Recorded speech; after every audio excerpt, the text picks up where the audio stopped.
following is a presentation of WGN Sports. 3 games remain, and the time is now. Time for Kevin Tapani and the Cubs to put the individual accolades, the talk of the great home run race of 1998, and the disasters of yesterday's gone by behind them now. Time to refocus on the season-long goal they set for themselves way back in March. Time to anticipate, to be confident. It is time to deliver. Only 3 games remain. The Cubs and Astros next.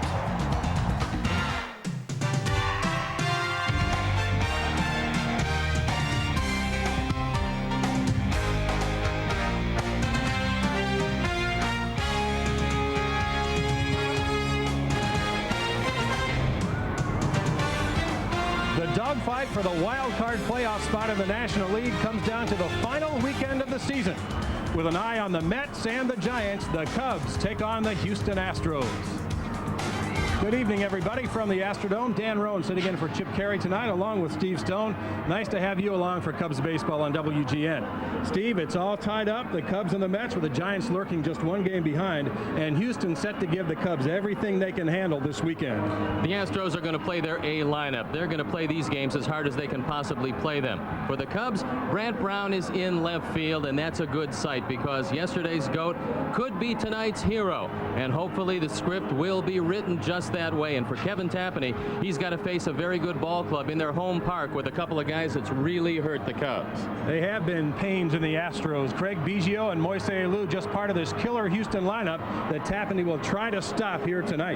Jose Lima going to the mound for the Astros. He's given up 32 home runs this year, including a couple to Sammy Sosa at Wrigley Field. So it's bombs away here tonight in Houston, and hopefully they'll look at the scoreboard and see some good news after taking care of business right here. Sammy tied with McGuire, the Cubs tied with the Mets, and we've got baseball coming your way next. Chicago Cubs baseball on WGN.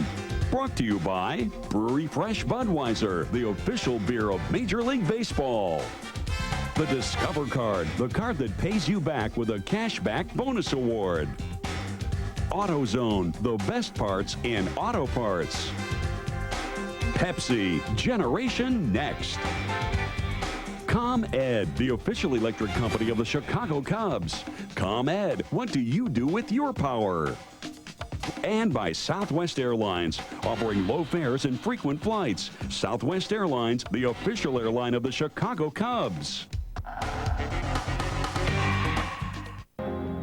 Coming to the WB.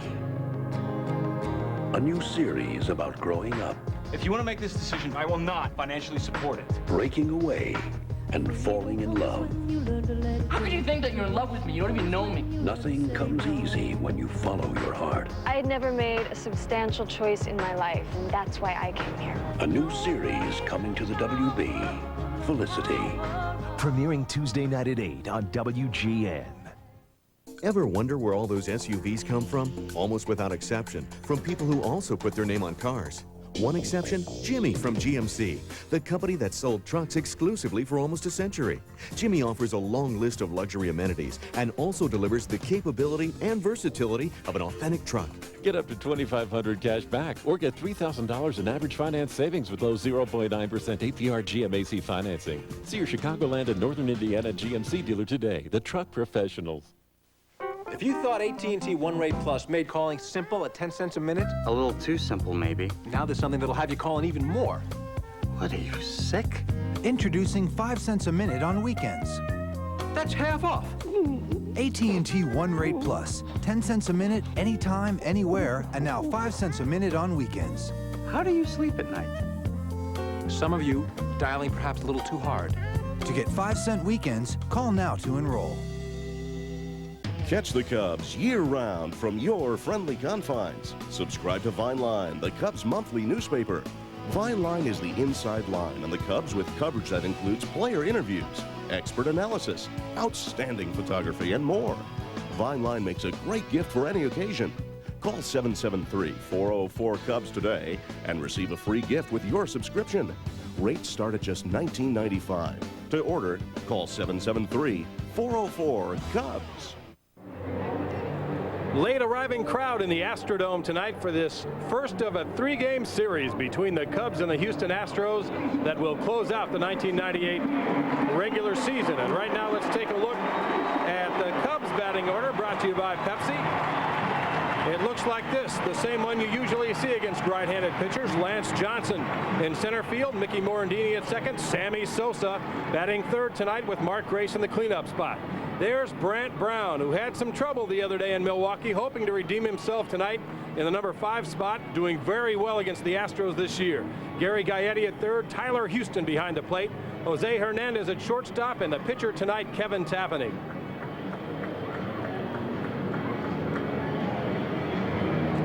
And the defense for Larry Dierker and the Houston Astros. Alou, Everett, and Bell left to right. Spires, Gutierrez, Biggio, and Bagwell in the infield. Brad Ausmus catching. Jose Lima on the mound looking for win number 16. ERA of 3.74 on for his 33rd start. Looking for his 4th complete game. As you can see, gives up just about a hit an inning. He has very good control, and because of that good control, he will give up the long ball. 32 home runs this year. He's been a workhorse, and of course, Sammy Sosa clipped him for a couple of home runs when the Cubs took on the Astros back at Wrigley Field on August 23rd. We friend, everybody know that we're from Dominican, but doesn't mean that he gonna give me anything to eat right there. You know, I gotta go out there trying to do my job, and he there trying to do his job. And remember, fella, this is not easy. Sammy bats third in the Cubs order tonight. You'll see him in the first inning against Jose Lima. Jim Riggleman's club tied with the Mets as they head into the action tonight for that final wild card spot in the National League. And good news already from Atlanta, where the Mets are playing the first of a 3-game series there. The Braves 2 in the first, Stoney, and it's 2-0 after 1. Well, the Cubs will look up there and see a line-by-line score against the New York Mets. But they've got to take care of business right here against Jose Lima, and one of the hottest of the Cubs lately, Lance Johnson, to lead it off. He loves to hit the first pitch, especially if it's a first ball fastball. And let's see if Lima obliges by doing just that. 8-game hitting streak for Lance Johnson, batting .279, and a home run in that series against the Brewers. A couple of extra base hits in that 2-game set, and he takes the first one high and away for ball 1. Good pitch to hit right there, and LJ fouls it back, evening the count at 1-1. And a good veteran umpiring crew working this very important series this weekend. Bruce Fremming behind the plate, Eric Gregg at first, Mark Hirschbeck down at second, and Kellogg down at third. 1-1 pitch upstairs, 2-1. Should be interesting tonight because Bruce Fremming has what's considered a small strike zone, and the man at first base, Eric Gregg, has what's considered a huge strike zone. Took a little off that time, and Johnson couldn't find it. Well, Larry Dierker said before the game that last year he rested some of his regulars going into the playoffs, and they came out flat. They didn't hit anything against the Braves. He said that will not be the case this year. Way inside there, and the count runs full to the Cubs leadoff hitter. Braves haven't been, or I should say the Astros, Steve, haven't been playing that well as of late. And he certainly, Dierker, would like to get some momentum. And right now, some momentum for the Cubs to start this one. Johnson finds the gap in right center. He's around second, and he'll stay right there with a leadoff double.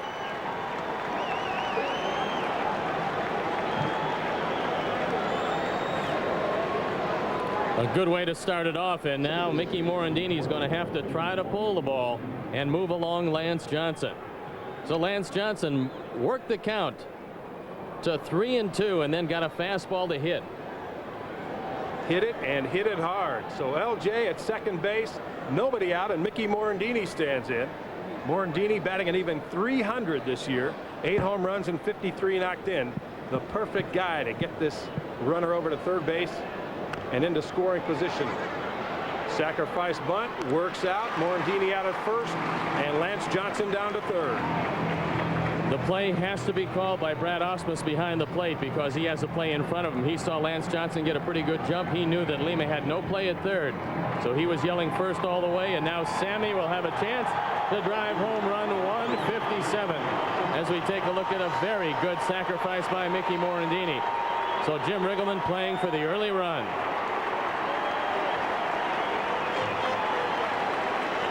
Sammy Sosa, standing ovation from the crowd in the Astrodome. Pretty much what Sammy receives everywhere he goes. 305, 65 home runs, and 156 knocked in. They're going to stay back in the middle infield. They're going to concede the run to try to stay out of the big inning, but they are in at the corners. First pitch. Swung on and fouled back, and he had a cut. Lima going right after Sosa with the first one. Derek Bell with a very good arm in right field. Lou with a pretty good arm in left. It used to be a lot better. He had some arm problems. And Everett with an average arm in center. Sammy digging in. Takes that one inside, 1-1.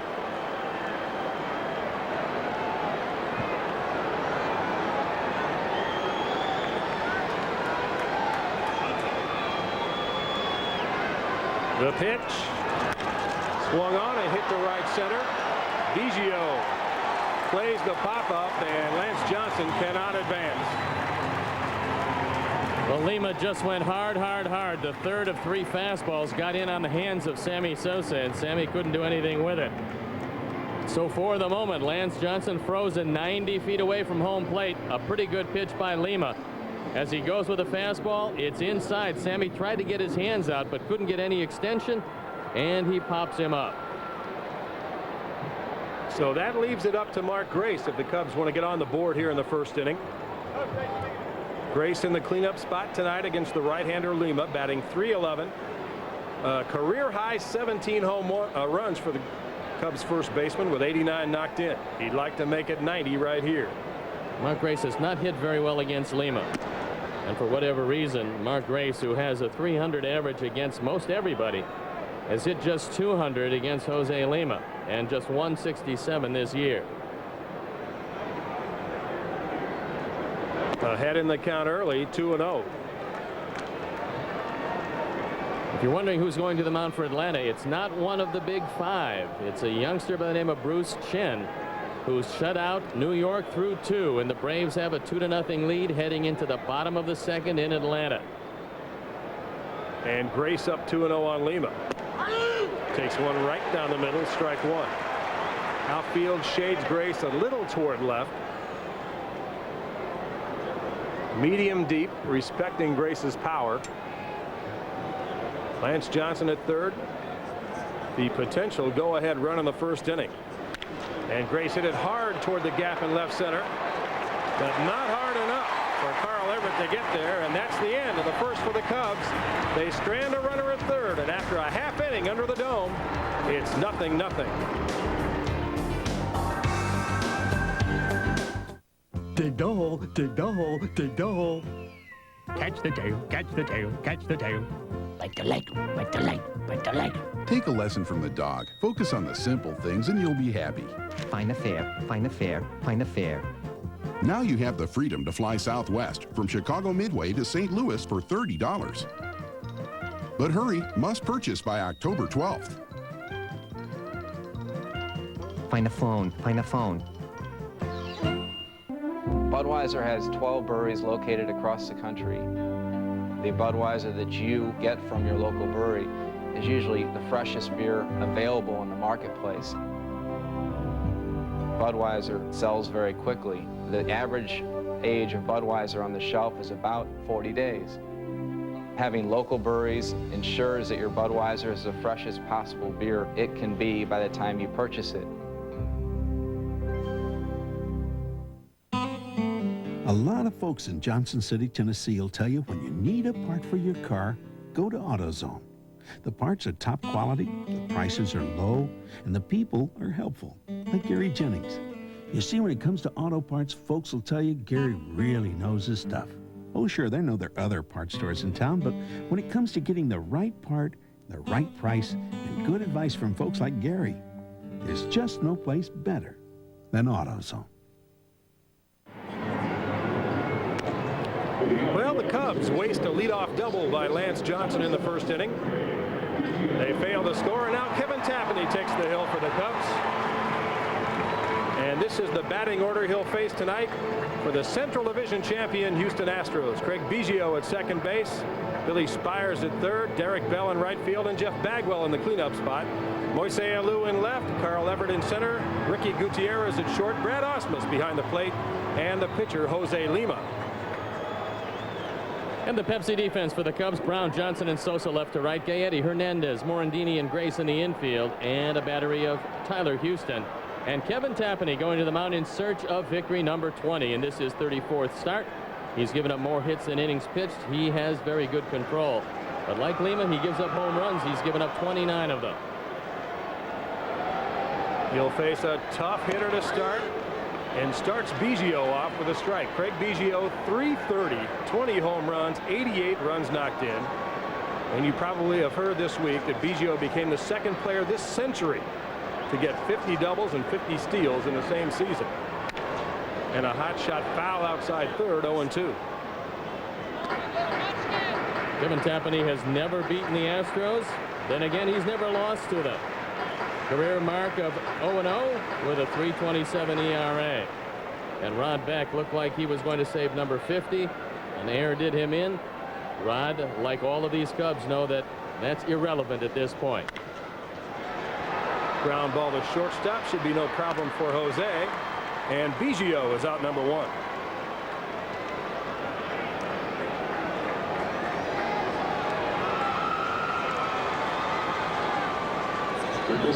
Number 20, Gary against the Astros at the Dome, pretty good. At Wrigley Field, where the Astros took 4 or 5, they were dominant. And that's most unusual for the Cubs, who always had some problems winning in this ballpark. But bear in mind, the last time the Cubs were here, they took 2 out of 3 from this very talented Houston team. And almost swept the series. Billy Spires in there for the Astros. He takes a strike. Tapani going right after him tonight. You look at that 9.00 earned run average at Wrigley Field, Steve, and that's with Kerry Wood throwing a 1-hit shutout with 20 strikeouts against him. The next series, Houston came in and just destroyed the Cubs. Spires hacks away at one, fouls it off to the left side, and he goes behind 0-2. Billy Spires has never hit Kevin Tapani. He's just 3 for 22 lifetime. And one of the reasons, it used to be the forkball, now it's the good change. And Kevin Tapani has perfected that changeup lately to compensate for his lack of throwing the forkball. Tapani struck Spires out 8 times. And this one up high, 1-2. The Astros, of course, have already clinched the division, wrapped up their playoff spot.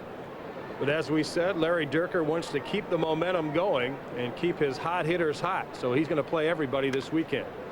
Breaking ball fouled off the left side, still 1-2. That's really as you'd like it. You want to see Atlanta quite obviously play as hard as they can against the Mets. You want to see Houston play as hard as they can against the Cubs. And that's how you keep the integrity of the game. And I'm sure that this Astro team feels the same way. Also, just looking ahead, it could very well be that they play the Cubs when it comes to real crunch time in the playoffs. 1-2 pitch, just missed, a little low, 2-2.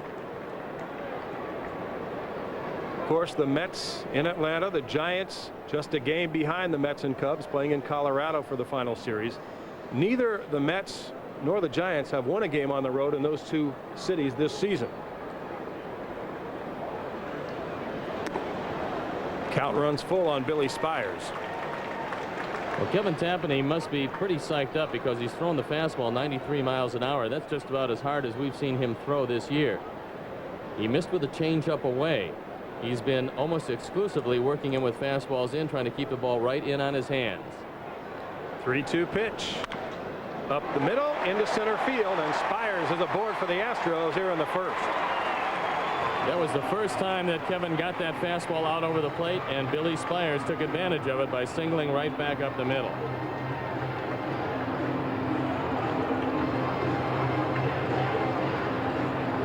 After a steady diet of fastballs inside, this fastball caught the outer third of the plate, and Spires with a base hit, and he's aboard.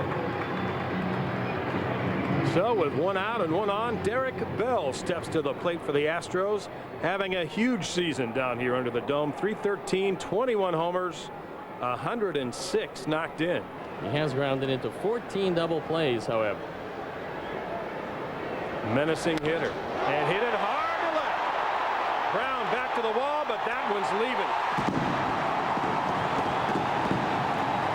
Derek Bell gives the Astros a 2-0 lead.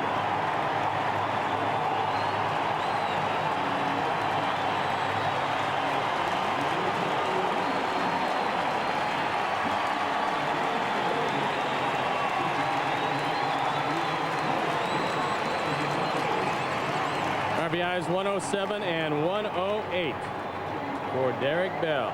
We told you both of these pitchers give up home runs. That's the 30th given up by Kevin Tapani. Lima's given up 32. And Bell came out of the ball game a couple of nights ago with a bad neck. And unfortunately for the Cubs, that neck is feeling pretty good right now as he takes Kevin Tapani out of the park. And the Astros have an early 2-0 lead. I'm sure that neck feels a whole lot better than it did a couple of minutes ago. So the Cubs will play from behind tonight. Jeff Bagwell takes one low. Bagwell's average has dipped under 300, but still a tremendously productive player. 33 homers, 107 knocked in. One of the mainstays in this Astros lineup for a long time. Good fastball on the inside part of the plate, and Bagwell popped it up right side. Grace under it, and that's the second out.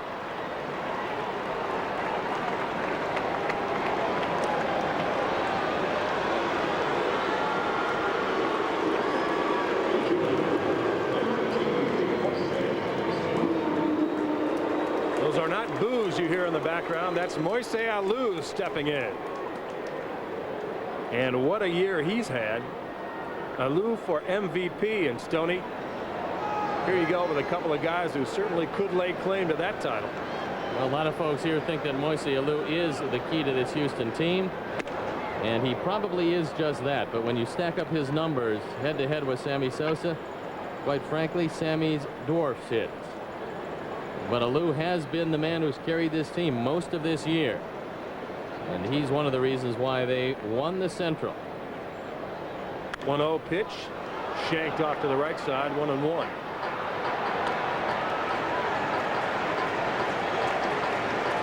Pretty solid lineup when you look at the sheet here on the Astros with Biggio, Spires, Bell, Bagwell, Alou. Everett's got power. Gutierrez and Osmus. A good baseball team. It's no wonder they won the division. That one skied foul again down the right side. 1-2. Factor the acquisition of Randy Johnson at the trading deadline and his 10-1 pitching record, and you can understand why Houston just ran away in the Central. Did I leave him out? He was just a touch of a factor. The Cubs, fortunately for them, will not see the big unit this weekend. 1-2 pitch. Drives Alou back off the plate, evens the count at 2-2. 2 out, nobody on, but 2 in on the home run by Derek Bell, and the Astros leading 2-0 here in the first inning.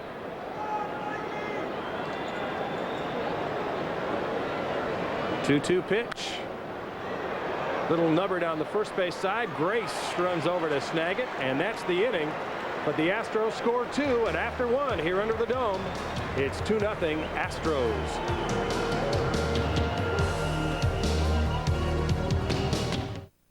Tommy? Yeah? Becky Swanson's big brother says monsters live under little kids' beds. Becky Swanson's brothers don't. Besides, lights scare monsters away. Oh.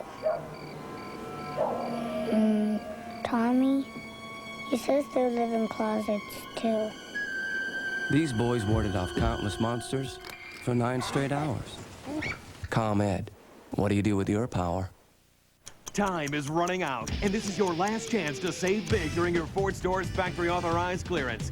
You've got just days to get both 0-9 48-month financing, plus up to $1,000 cash back on 5 popular Fords. Get 0-9 plus $750 cash on all Tauruses.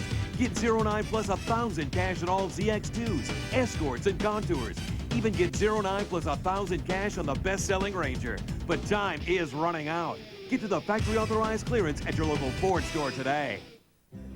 How you doing, Sarge? Okay, folks, what'll it be? What would you like, sweetheart? A Pepsi, please. Sorry, we only have Coke.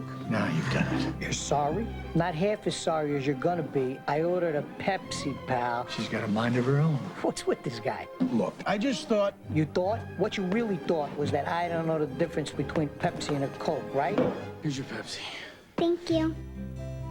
Mmm. Kids say the darndest things. What are you looking at? I like this place. Kevin Tapani, Sammy Sosa cooling off over on the Cubs bench. Derek Bell reached Tapani for a 2-run homer in the Astros first. And they have a 2-0 lead here as Brant Brown leads off for the Cubs in the second. Brownie in left field tonight. Takes a high strike. 294, 14 homers, 48 knocked in for Brown this season. Good sinker from Lima. Here's Lima with only 9 career wins heading into this year, and he's looking for win number 16. What a turnabout for him. That one looked pretty good. Yeah, that's I'm not sure where that missed. But Lima was 5-6 for Detroit in '96 and 1-6 for Houston last year. 1-2 pitch, swung on and missed. He struck him out. So Brown down on strikes, and Gary Gaetti steps in for the Cubs. It's just an old-fashioned heater, and he throws it right by Brant Brown. And the Astros really had very little chance but to do anything with Lima but put him in the starting rotation. They lost their #1 starter, Darryl Kyle. 2 of their starters, Garcia and Holt, were lost for the year.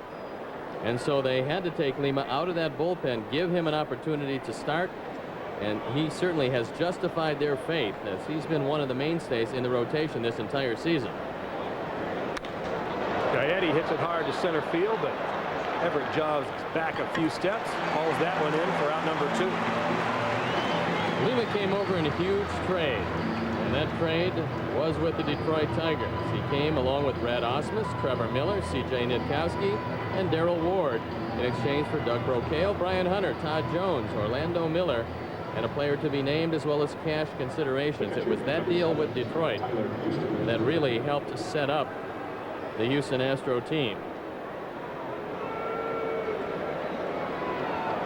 Tyler Houston in there for the Cubs.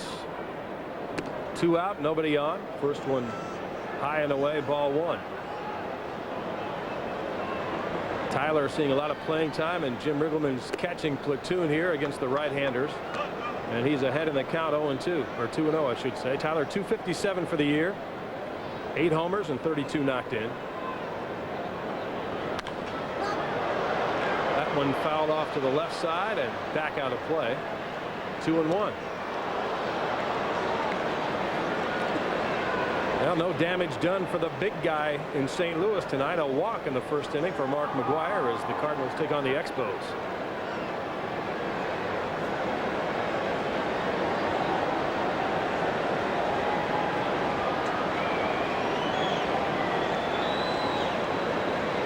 The 2-1 pitch to Tyler Houston. Just missed on the inside. Normally you get a pretty good pitch to hit 3-1 because Lima has good control. So you can look for a fastball. You can usually look for it out away. There it is, and he hit it hard to center field. Everett back toward the fence, back to the wall. See you later. Tyler Houston has cut the Houston lead in half with a long solo homer to center field. We told you both of these pitchers give up the long ball, and at 3-1, Tyler Houston got that fastball. He got it on the outer third, and he hit his 9th home run of the year, driving in his 33rd run. And the Cubs trail by just 1. Well, Stoney, you said these guys would give up some long ones, and you were right again. That's the way it's turned out early. The difference? 1 runner on ahead of the home run by Bell. So a 2-1 game now, and Jose Hernandez in there for the Cubs. It's also a 2-1 game in Atlanta as the Mets have scored 1 in the top of the 3rd. So both of these teams not only have identical records coming in, they both mirror one another here tonight. as Tyler Houston gets a 3-1 fastball, outer third of the plate, and takes it to straightaway center field right at the 400 mark and takes it out of the yard. Pretty good carry on that one. Well, it's become a whole lot easier to hit home runs here. They've moved in the fences. It's a symmetrical ballpark. 325 down the lines, 375 to the power alleys, 400 to straightaway center. And the ball jumps these days. Jose Hernandez fouls it off his ankle and tries to walk that sore baby off. 2-2. Not only the ball, but Jose jumping these days. And Jose takes one right off the ankle. He wears that shin guard, but that shin guard doesn't protect the instep. It protects the front of the ankle. He caught it off, looked like the instep of the left foot. Dave Tumbas comes out to have a word with him, and that one is really hurting Jose.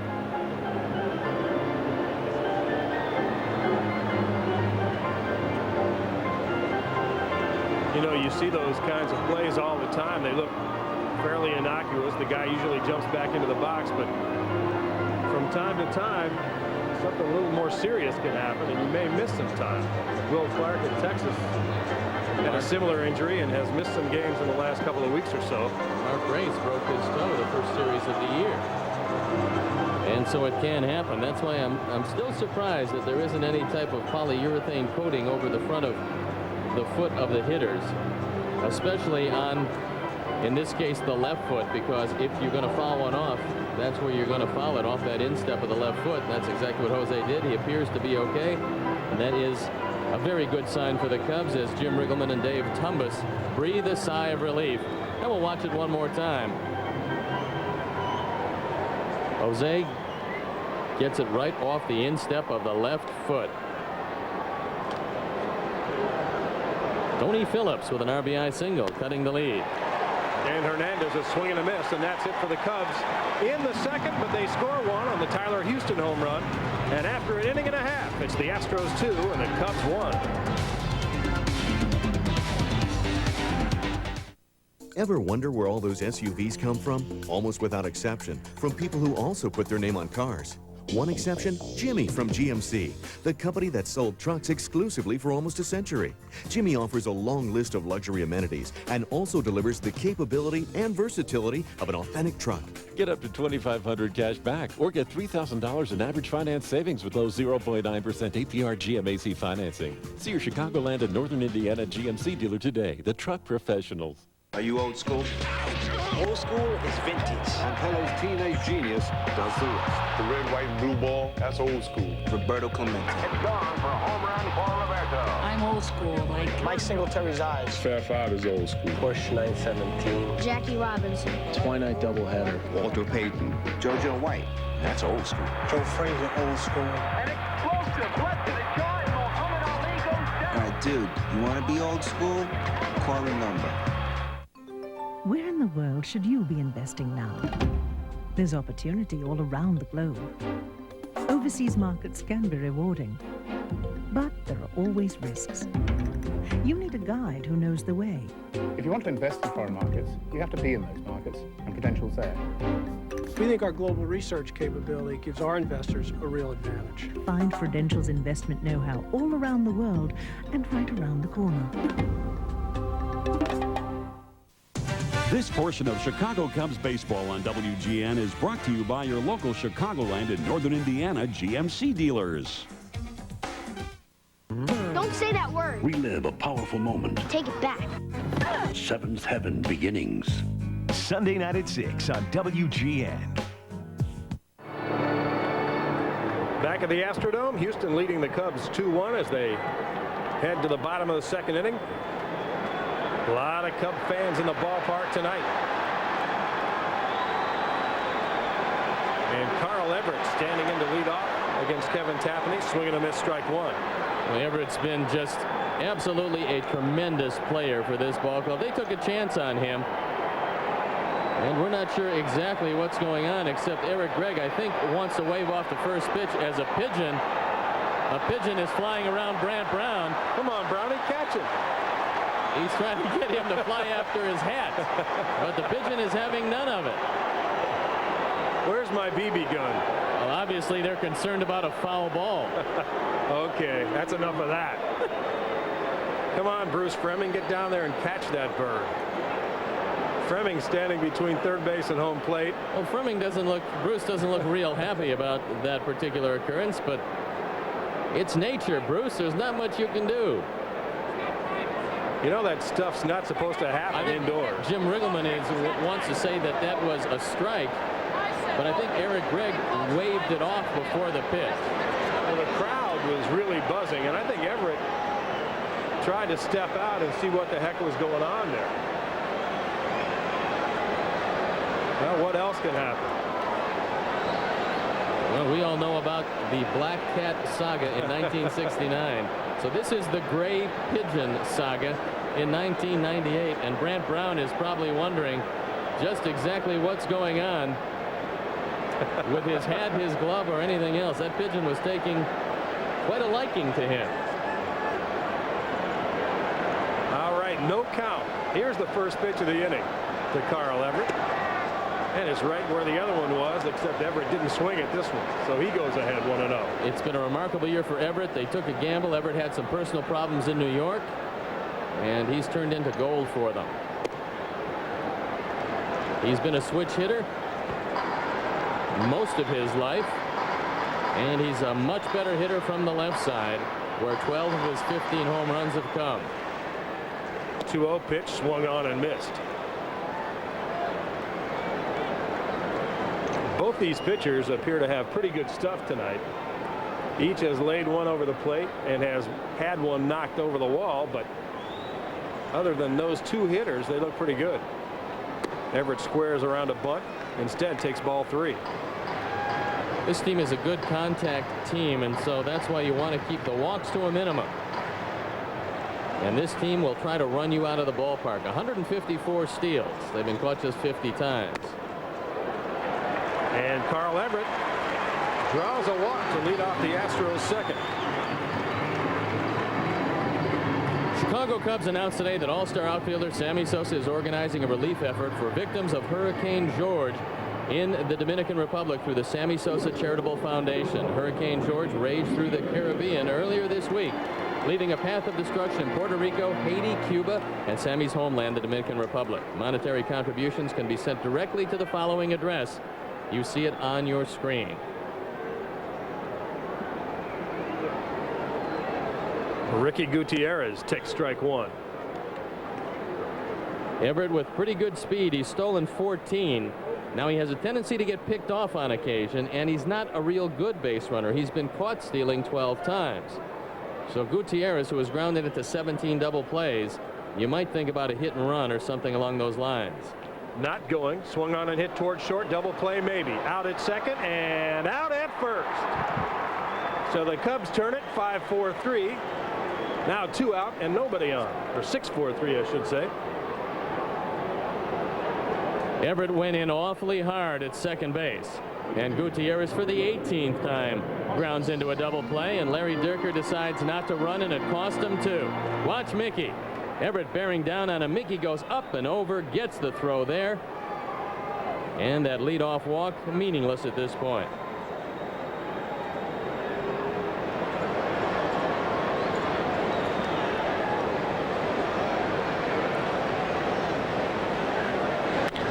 Brad Osmus, hot one to shortstop. Hernandez will throw him out as well.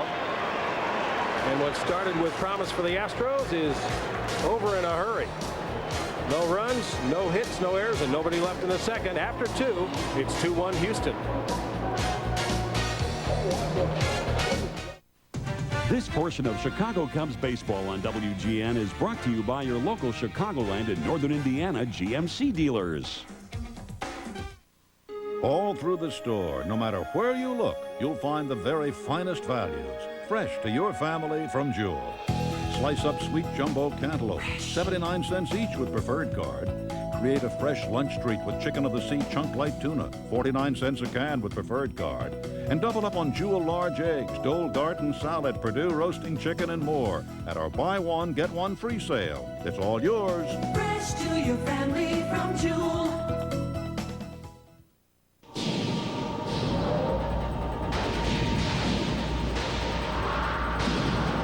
coming.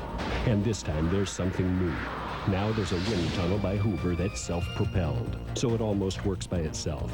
Tests show wind tunnel picks up more dirt than any other clean air upright.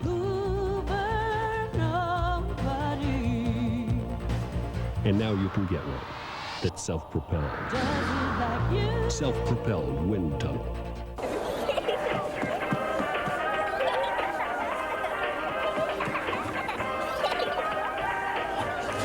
I'll take it.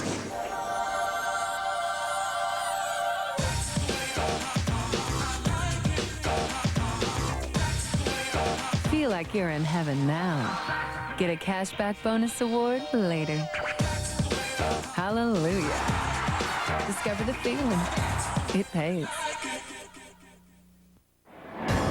On our Discover Card Payback Playback tonight, we look back to August 23rd at the friendly confines when Sammy Sosa hit the half-century mark and beyond off tonight's starter and fellow countryman Jose Lima. Sammy hit his first of the game in the fifth, number 50, a solo shot to left. Then added his second in the eighth, another solo shot to the bleachers, number 51. One of Sammy's 11 multi-homer games. Tonight's Discover Card Payback Playback. Jose Lima gave Sammy 2 at Wrigley. We'll see what Sammy does for the rest of the evening as the Cubs bat here in the top of the third, and Kevin Tapani leads it off. Tapani's been a pretty good hitter this year and a productive hitter. He's driven in 11 runs despite having a 139 batting average, so I would say that's a lot of production. From the pitcher spot, no question. Of course, he had that grand slam against the Braves earlier this season. Certainly one of the highlights of his season at the plate. Down 0-2 in the count, now 1-2.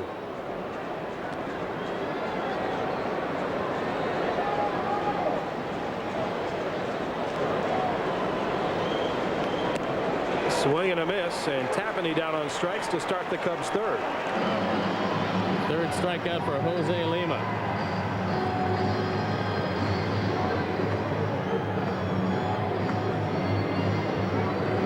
They are through 3 innings now in Atlanta, and the Braves continue to lead the Mets 2-1. Later on tonight, the Giants playing the Rockies in Colorado.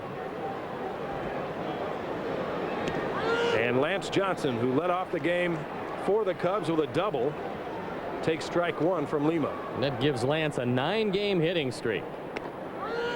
Strike 2. During that streak, Lance has hit very close to 450. So he's probably getting hot at the perfect time as far as the Cubs are concerned, and he has a word or two for Bruce Fleming, who has called a little higher strike zone than we've seen so far tonight. Lima misses there, and I don't think Bruce is in much of a mood tonight from the looks of him to hear much conversation. Well, he's very much like anybody else who goes out on the field for a game with this type of magnitude. I mean, the umpires are bearing down on every play, and the players certainly are bearing down in every situation. This is important to just about everyone. 1-2 pitch upstairs, 2-2. Well, Sammy, first time up, popped up to Craig Biggio at second base. Cubs can get a base runner here. Sammy may get another chance in the third. Now 3-2 to Lance Johnson. Well, this is exactly the count in the first inning when Lance doubled in the gap in right center. Knowing that Lima's got good control, he just looked for a fastball out over the plate. Hit hard to right center. Bell back, short of the track, makes the grab 2 away. That time Lima took just enough off of it where he had Lance out in front. And Lance with a tap to Lima as he goes by. The first time he got Lima, and this time Lima takes something off. It's a changeup, and you can see he had Lance out on the front foot, and so it doesn't go anywhere. Good solid contact, but outnumbered 2, and now Mickey Morandini. Sacrifice bunt his first time. Mickey is trying to extend his hitting streak. It's reached 7 games. Mickey also battling to keep that batting average above 300. He came in tonight at an even 300, and any player that tells you that they don't think about that is not telling you the truth. It's a very nice round number for anybody. Morandini hard and high to right field. Bell retreating to the track again, close to the wall, and hauls it in. So the Cubs hit a couple of long ones, but not quite long enough. And after 2.5, it's still 2-1 Houston.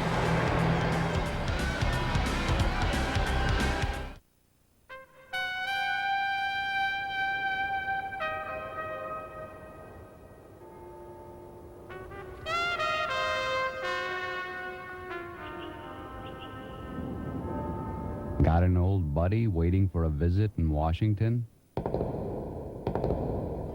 With everyday low fares on Southwest Airlines, flying to BWI is your best route to the capital.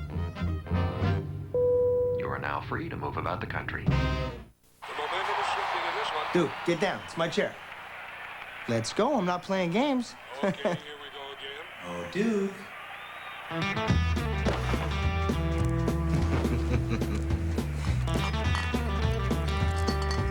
He's got him right where he wants it.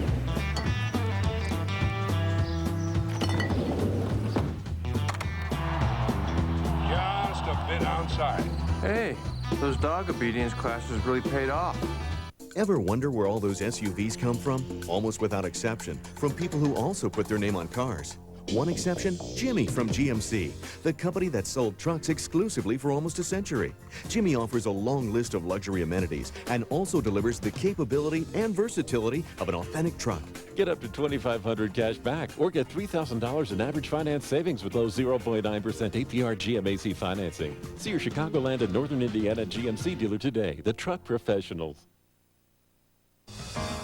Starting October 7th, Chicago's waking up to sports with Mike Bars on Chicago's very own WGN Morning News. Bottom three at the Astrodome. Jose Lima to lead it off for the Astros. They have a 2-1 lead. Lima's been a pretty decent hitter this year, but Kevin Tapani would like to pay him back for that strikeout to lead off the third inning in his half of the third. Mets have tied it up on Ray Ordonez's single, and they're still hitting in the top of the fourth.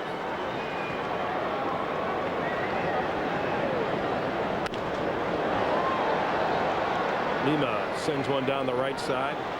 1-1. Dan, we got some conflicting reports on the Kerry Wood situation. I mean, it looks like a slight possibility that he'll throw in this series, but apparently they're going to wait for further tests, and Dr. Michael Schaefer will make another evaluation, and then they'll make a determination. Is that what you got out of the conference? That's part of it, Steve. As Lima takes another one down low.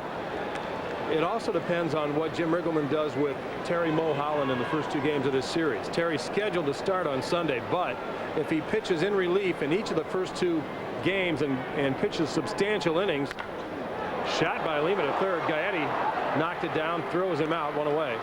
If Terry has to pitch substantial numbers of innings in these two games, then he won't be able to start on Sunday, and that would leave the door open for Kerry Wood to come in, and I'm certain they'd restrict him to a very minimal pitch count, maybe 60 is what I heard. Talking about 60 pitches, I still believe it's a remote possibility, but bear in mind, Terry Mulholland is in the bullpen and available for work not only tonight, but tomorrow afternoon.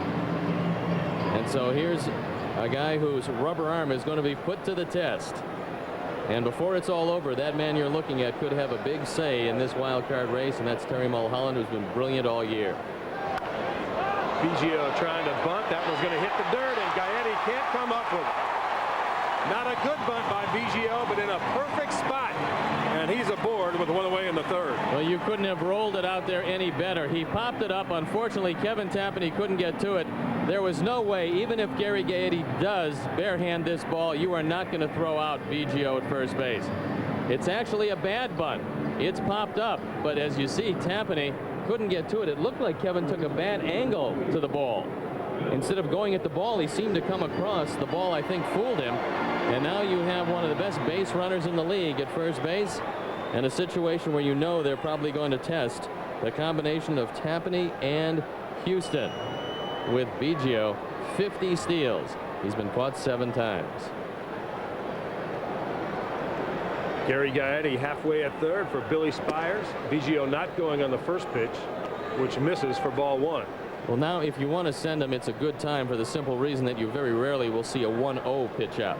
If it's strike one, easy to call a pitch out then. A lot of Managers don't want to put their pitcher in a hole. Let's see if Kevin gives him his best move at first base. Biggio, a pretty good lead over there. He's going, swing and a miss. Houston's throw bounces in, and he got it. Jose Hernandez got the tag on Biggio, even though the throw one hop to him. And Biggio is down at second base. Well, that's the difference between this surface and the natural grass. You bounce this on the natural grass, it's going to probably bounce up high. You bounce it on the artificial surface, and it turns out to be a pretty good throw. Hirschbeck on the call. Watch it again. And yes, indeed, they got him. Biggio did not get a good start, but the throw right there, and he slides into the tag, and Tyler Houston cuts him down. So 2 out and nobody on, and Tapani now ahead 1-2 on Spires. So again, what looked to be a promising inning for the Astros, May came up with nothing. Spires trying to keep things alive now here in the third.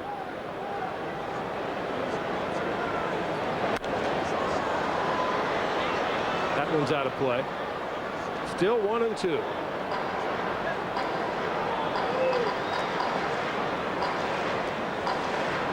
Only the 8th time this year that Craig Biggio has been cut down.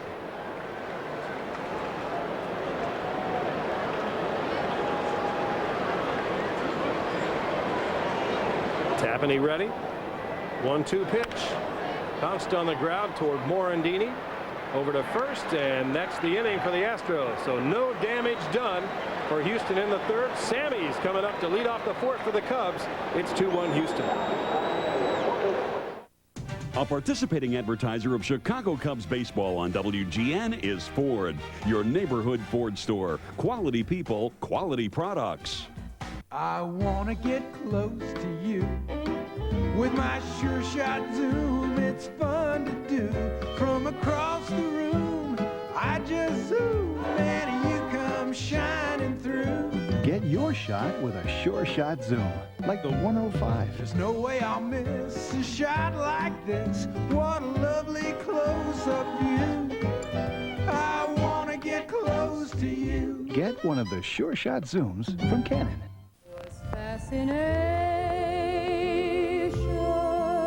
I know, seeing you alone with the moonlight above. Then I touched your hand, and next moment I kissed you. This couple danced the night away every Friday for 37 years. ComEd, what do you do with your power? You've got just a few days left to save big during your Ford Store's factory authorized clearance. Hurry in for low 0-9 48-month financing on America's runaway best-selling Ford Explorer. Choose 0-9 or $1,500 cash back on the 5-star safety-rated Ford Windstar.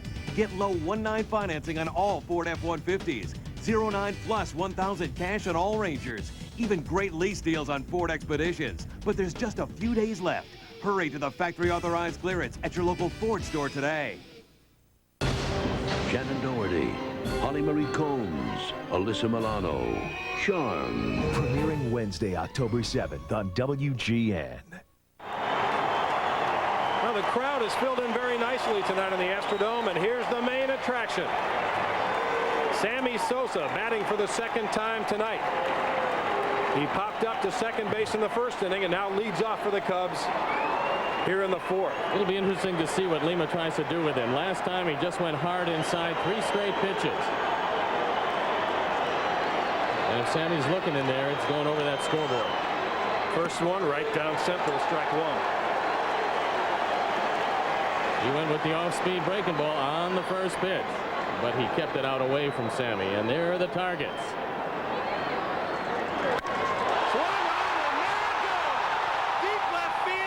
Can you say 66? Sammy's got the home run lead.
have told you, if Lima tried to come inside with a fastball again, it was going over the scoreboard. That one went into the third deck, just to the right of the scoreboard, and Sosa has tied the game at 2.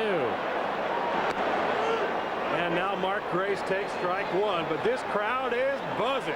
66-157 for Sammy Sosa. Unbelievable.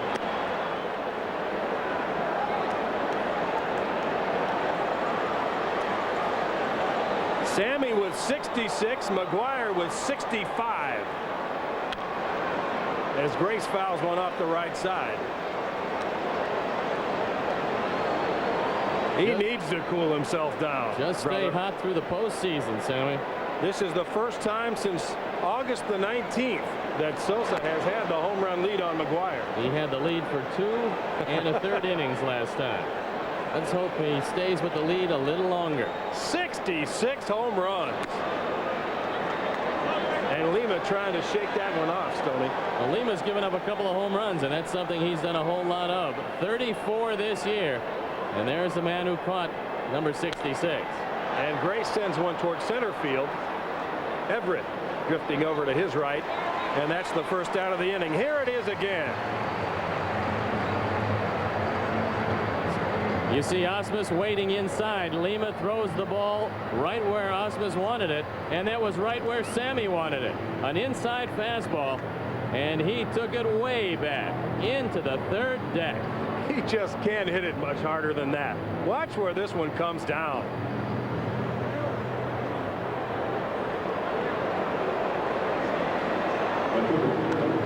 An explosion here in the dome. Wow. And Sammy got every bit of that. And just as if a script were being written, the Mets tied it up at 2 in their half of the 4th inning. The Cubs tied it up at 2 in their half of the 4th inning. The Astrodome still buzzing after seeing that. It's number 66, but most importantly, it's gotten his team back even with the Astros. Brown ground ball to first base. Bagwell no problem there, and that's out number 2.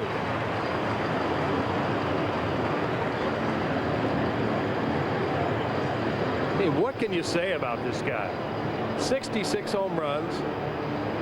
He's got so much on his mind. He's been so pleasant with the media as he was before the game again today. And certainly some more pressure bearing down upon Sammy with his homeland in ruins at this point because of the hurricane that passed through earlier this week. In the Dominican Republic, Dan, 100,000 people are homeless right now. They're estimating up to 150 deaths as his homeland has been decimated indeed by the hurricane. And Gaetti sends one toward right center field. Everett again on the run, this time to his left, and he squeezes it for the final out. But this crowd applauding because they saw what they came to see tonight. Sammy, 66th home run of the year, has brought the Cubs dead even, 2-2.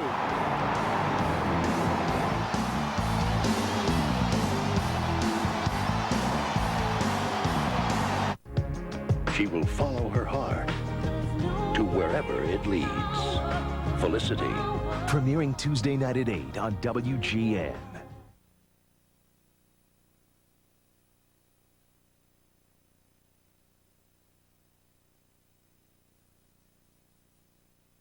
The very thought of you, and I forget to do the little home, home on the range, where the deer and the antelopes roam. This man entertained his wife for 20 minutes. Oh, son of a Dio. ComEd, what do you do with your power? Next up, diversity.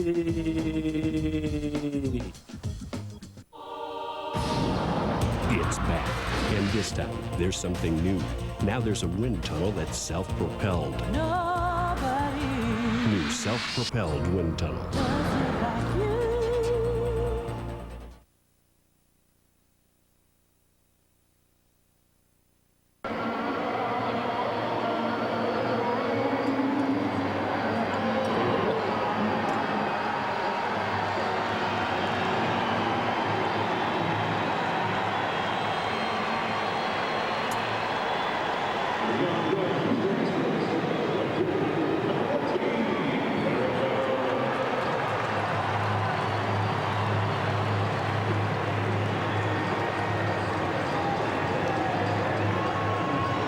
Sammy has just hit number 66, and in Atlanta, the Braves doing some deep damage to the Mets. For an update, back to our WGN studios and Rich King. Rich?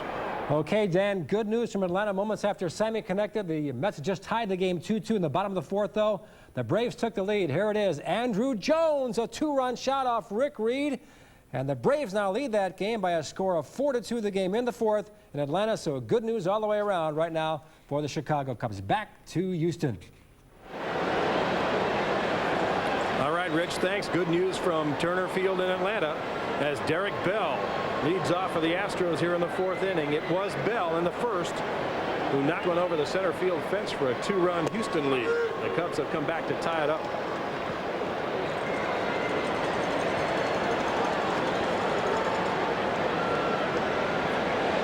Kevin Tapani, a 1-1 count to Derek Bell.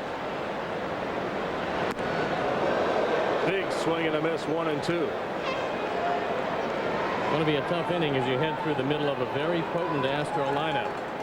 But the Cubs have tied the game for Kevin Tapani, and he's going to have to make some pretty good pitches against three exceptional hitters in Bell, Bagwell, and DeLue.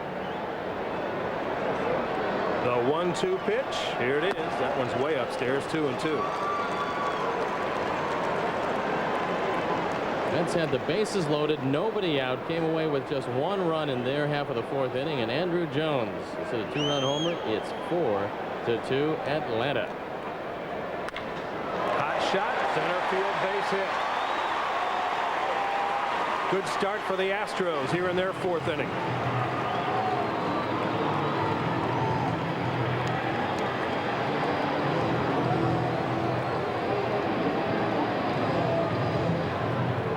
Derek Bell continues a remarkable season. He gets a fastball out over the plate and takes it right back up the middle.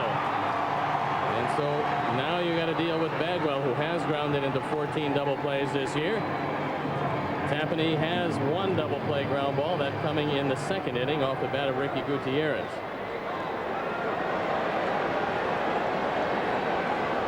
Bagwell popped up his first time. Takes one outside. Now let's pause 10 seconds for station identification. This is America's #1 sports station, WGN, Chicago.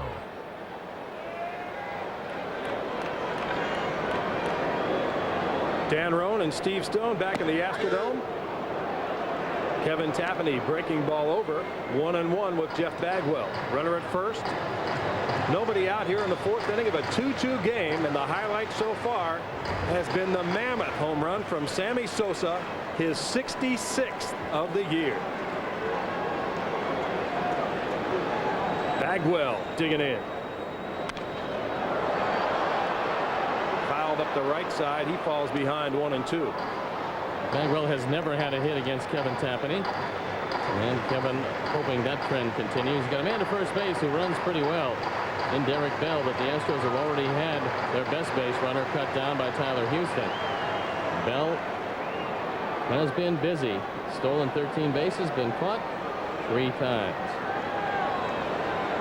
Bell, big lead, not going. Bagwell takes inside, 2-2. Derek Bell with a foot out on the grass, or the artificial grass, I should say, beyond the cutout there at first base. Really big lead. Tapani's going to have to keep an eye on him.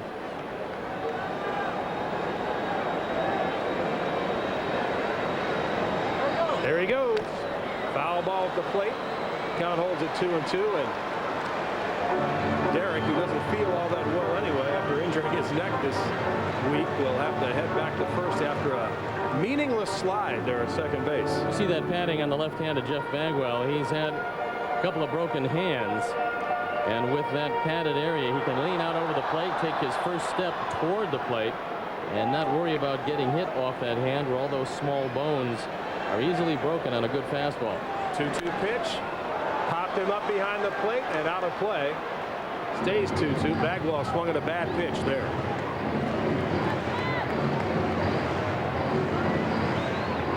Well, Mark McGwire walked in the first inning, lined out in the fourth. No home runs for the Big Mac, and Sammy has taken the lead with his solo shot on the fourth here in the Astrodome.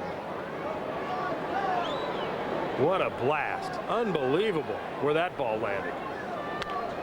Bagwell, base hit left field. Brown over to cut it off.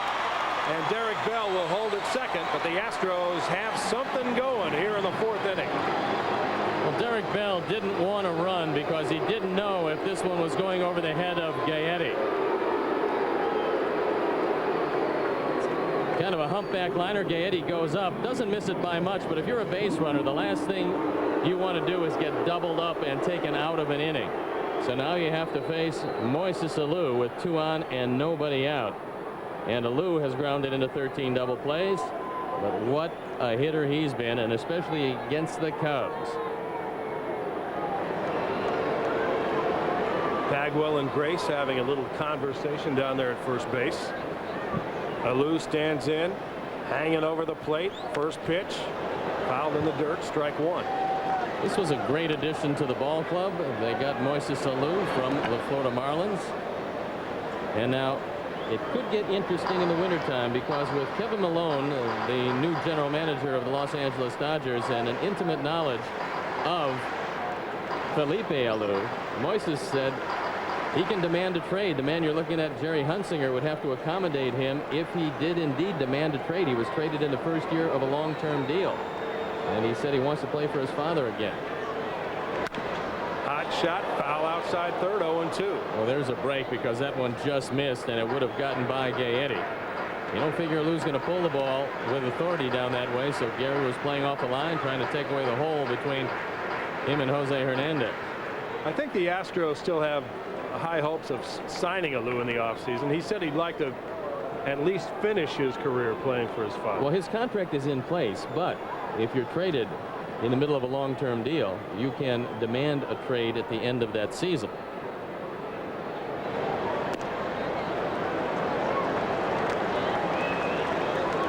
Not biting on the outside pitch, 1-2.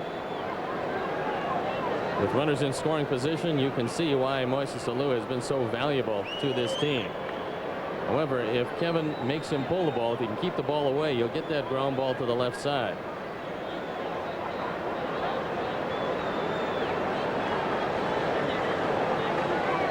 Derek Bell singled to lead off. Bagwell followed up with a base hit to left.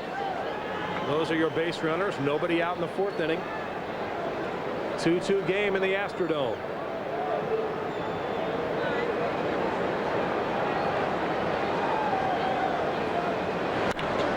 Line shot, left field, base hit. Johnson cuts it off. The go-ahead run will score, and Alou comes through again for the Astros. RBI 124 from Moises Alou. And the hits keep coming for these Astros, who came out with a little fire in their eyes. Larry Dierker mentioned it before the game. He said some of our regulars wanted time off last year. We went into the playoffs flat. He said, I talked with the guys and they said they want to go the distance each and every game. And this fastball right down the middle is up, turns into RBI 124. And you can't be real patient with everything on the line here. So the bullpen up and going for the Cubs. Phil Regan to the mound to talk with Kevin Tapani. And we speculated on a tough inning with Bell, Bagwell, and Alou. All three with singles, and now it gets down to another tough hitter in Everett. Mike Piazza with an RBI double, and both these games just as exciting as you'd want them to be. This one getting a little too exciting as far as the Cubs are concerned. They need an out, and Carl Everett is coming to the plate. Everett walked his first time, was forced out at second on Gutierrez's double play ball. Don Wingard in the bullpen for the Cubs. Tapani needs a ground ball at somebody. First pitch to Everett. Ball 1. Everett's got pretty good power from the left side. And he filled a hole here in Houston. They desperately needed a center fielder. They went to the Mets. That's where Jerry Hunsinger came, and he was very well aware of the skills of Carl Everett. There's a strike, 1-1.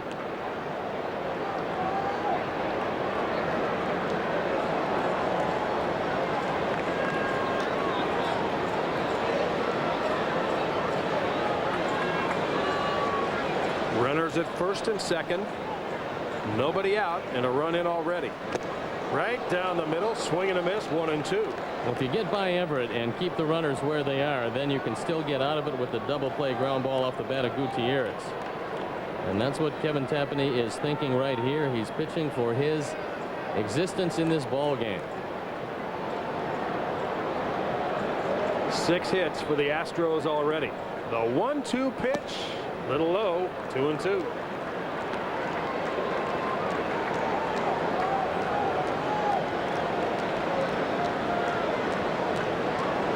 Jim Riggleman not wanting this team to fall too far behind, has the bullpen up and going, but he'd just as soon stay with the veteran Tapani. Big pitch here. Swing and a miss. He struck him out.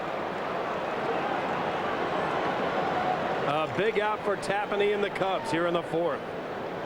Good changeup, and he has Everett well out ahead of it. Good motion, good location, and good outcome. Now the man who grounded into the double play in the second with a chance to do it again here.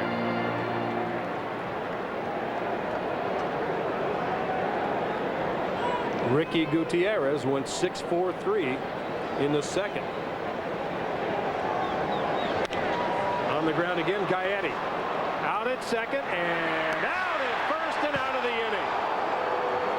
So Kevin Tapani nicked for a run, but it could have been so much worse here in the Astros 4th. Gary Gaetti starts the inning-ending double play, and it's 3-2 Houston at the end of 4. Chicago Cubs baseball on WGN is brought to you by Hoover. Nobody gets the dirt like Hoover. Nobody.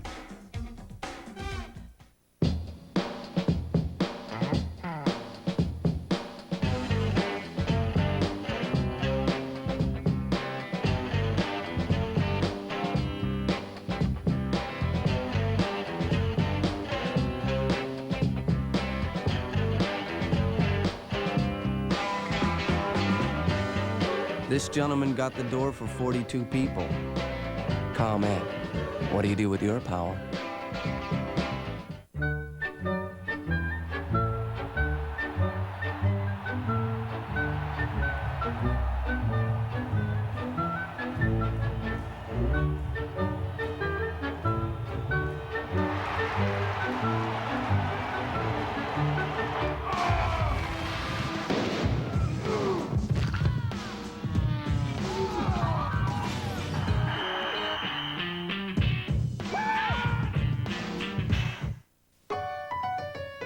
Dodge Durango can tow up to 7,400 pounds, nearly half a ton more than its nearest competitor. That's 2 extra dirt bikes, 1 more great big water toy, or 1 more baby grand. Hey, my Durango tows more toys. Gonna lose his wimpy towing blues. I'm Allison Payne. Tonight on WGN News after the game, President Clinton gives Chicago schools more high praise as he visits the Windy City. The story after the Cubs game tonight. Kevin Tapani on the wrong end of a 3-2 score as we head to the Cubs' 5th inning here in the Astrodome. Dan Roan and Steve Stone. Who a great baseball game tonight. And Sammy Sosa. You see my tie, the home run tie? There's number 66. And hopefully we'll still climb a little bit higher before the evening's over with. And thank goodness for Ricky Gutierrez. He's had 2 at-bats. He's accounted for 4 outs as Kevin Tapani bent but didn't break. He gave up just 1 run, and it could have been a whole lot worse. But Gutierrez, for the 2nd time in as many at-bats, grounded into a double play. Bottom of the order for the Cubs here in the 5th inning. It'll be Tyler Houston, Jose Hernandez, and then Kevin Tapani. And Houston is behind a strike to Jose Lima. On the 3-1 pitch last time, Tyler Houston got one out over the plate and hit his 9th home run of the year.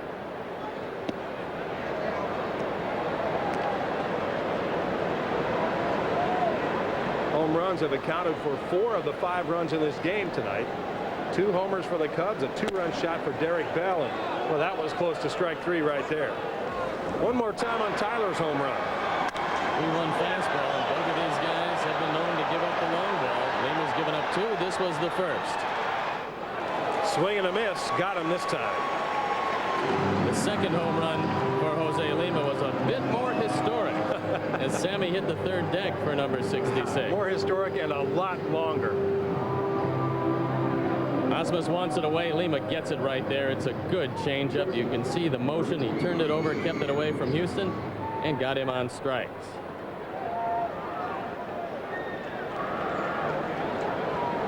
Lima zeroes in on Jose Hernandez, who fouled one off his foot in the previous at bat and had to shake it off for a couple of minutes. Does the same here. Strike one.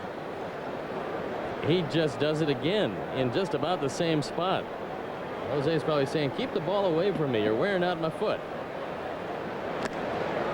Boy, that one was very hittable. Jose swung over the top of it. Strike two. Bruce Chen and the Braves held the Mets to just one run. They head into the bottom of the fifth with a 4-3 lead.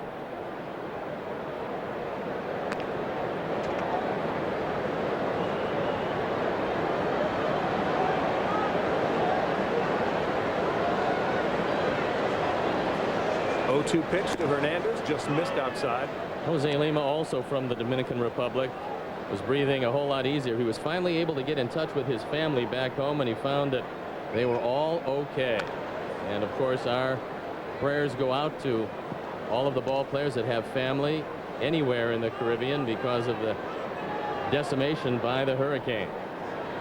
A terrible storm, and of course, passing through the Florida Keys today. Jose, short one toward second baseman Craig Biggio. That's an easy out. Number 2 here in the 5th inning for the Cubs.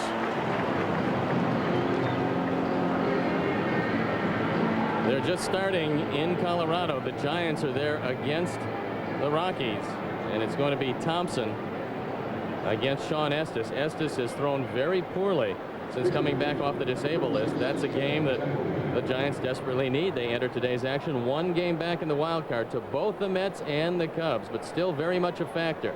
And threatening in the first inning. They have the bases loaded with 1 out and Joe Carter at the plate. Carter, in this his swan song, he stated he's going to retire. He is finishing with a flourish. Man, is he ever. Now got a chance to do some thin air damage out there in Colorado as Tapani sends it back to Lima. And a quick 1-2-3 inning for the Cubs here in the 5th.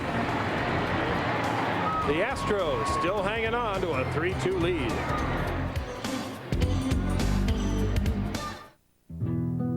Living Needs allows you to access most of the death benefit while you are living. I was able to hand her a check. Whatever she felt like she needed to do to improve the quality of her life, she was able to make those decisions. It wasn't somebody saying, you have to die and then we'll give the money to your family. I took a great deal of pride in the fact that Prudential developed this. The financial worries were not there. Those kids were able to have a happy Hanukkah because of the benefits that we were able to pay out in Living Needs. Want to get more out of your TV? Well, stand back, because HBO is bringing you a package of channels that will transform your TV forever. Subscribe to HBO, and you'll also get HBO Plus, HBO Signature, and HBO Family. And here's the big news. The extra channels are available at no extra cost. It's called HBO The Works. Call now and order HBO The Works. Oh, and you might want to move your couch back. So, I read an article that says they think about it every 8 seconds. I wouldn't doubt it. It seems like the only thing Dave ever wanted. They have one-track minds. Must be something biological or genetic. Men, they're all the same. Hey. You read my mind.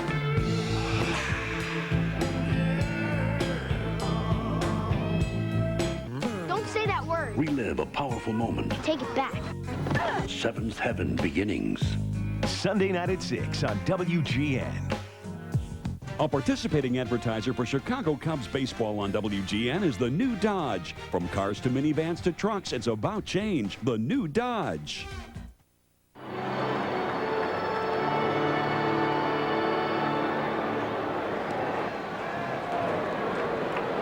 Bottom of the 5th inning in the Astrodome. The Cubs trail the Astros 3-2.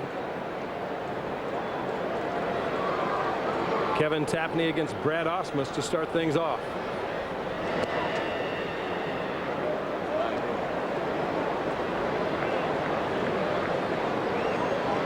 Lockhart with a homer, and the Braves have their 2-run lead back in place.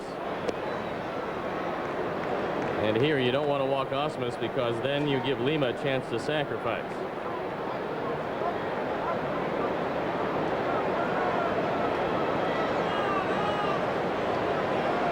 2-0 pitch. There's a strike, 2-1. Ausmus grounded out to shortstop his first time. Having a pretty good season here in Houston. 266. 6 home runs. Hits that one to right field. Sammy, the long run toward the corner. Sammy has it bounce off the wall. Fair ball. Ausmus around second on his way to third. Lance Johnson has to run it down. They hold Ausmus at third base. A gift triple to lead off the 5th inning for the Astros. That one slicing away from Sammy when he went into the corner. I'm not sure if he misjudged it or if he just lost sight of the ball, but it was fair. Eric Gregg went running down the line, and Ausmus goes to third. Ausmus and Kendall have great speed for catchers. Tapani gets another pitch up. Sammy is in the corner. He's got a shot at this. He just plain misses it. You see it hit off the wall. And that looked like a foul ball, didn't it? Unfortunately, Ausmus is at third base. Let's see that again, Arnie, if we can. Ausmus is standing at third. No argument from Sammy or the Cubs. Well, that was close. And now Lima. Shot to left. We'll see if Ausmus challenges Brown. He does. Here's the throw to the plate, and he is safe. The ball gets away from Tyler Houston. That was a good throw by Brant Brown, and they would have had Ausmus dead to rights. And you got Biggio up next. I don't know what in the world they were doing sending him, and it almost cost him a run. Tyler Houston on a good throw from Brant Brown. This one is going to get there in plenty of time. It one-hops Houston. You see Ausmus nowhere near the plate. Tyler just misses it. Ausmus scores, and the Astros go up 4-2 on a sacrifice fly by the pitcher. Tyler just mishandled a very good throw. So a run batted in for Lima, and it was quite a gamble, but they got away with it. Watch the wall here and see where the ball comes off it. That was foul. It looked like it hit on the right side of the line, but again, there was no argument from anyone. Well, now 1 out, nobody on, and Craig Biggio up there. Well, that's a tough run to give up. Hey, he should have been at third base in the first place, I don't think. One more peek at it. It may have caught the right side of the stripe. I'm not positive. Very close. In any event, they had him dead at the plate, Ausmus, but the throw mishandled there by Tyler Houston. Joe Carter with the sacrifice fly, and the Giants looking at the games here in Houston, looking at the games in Atlanta, and realizing both of the teams ahead of them are losing.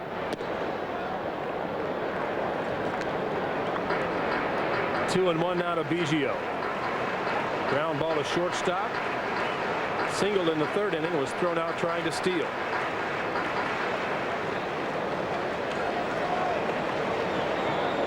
Astros with a 4-2 lead.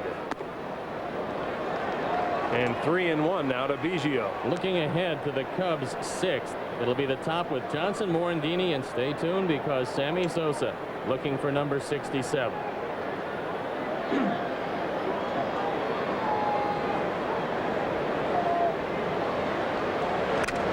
Biggio fouls it off the mask of Houston. 3-2. Who's cleaning up in baseball? Brought to you by Hoover. Craig Biggio doing a pretty good job for himself, Steve.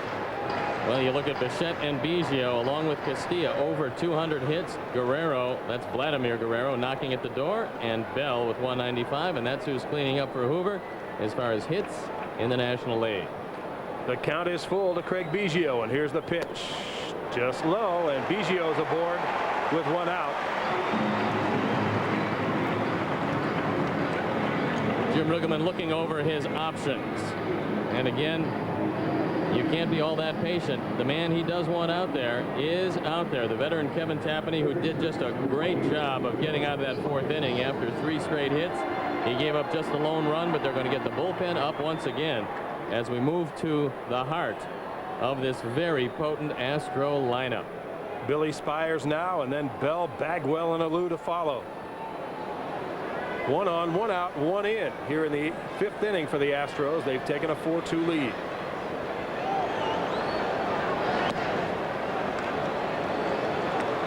One of the reasons why Biggio was thrown out stealing, he didn't have 1 foot on the carpet. He took a very short lead and then tried to outrun the arm of Tyler Houston.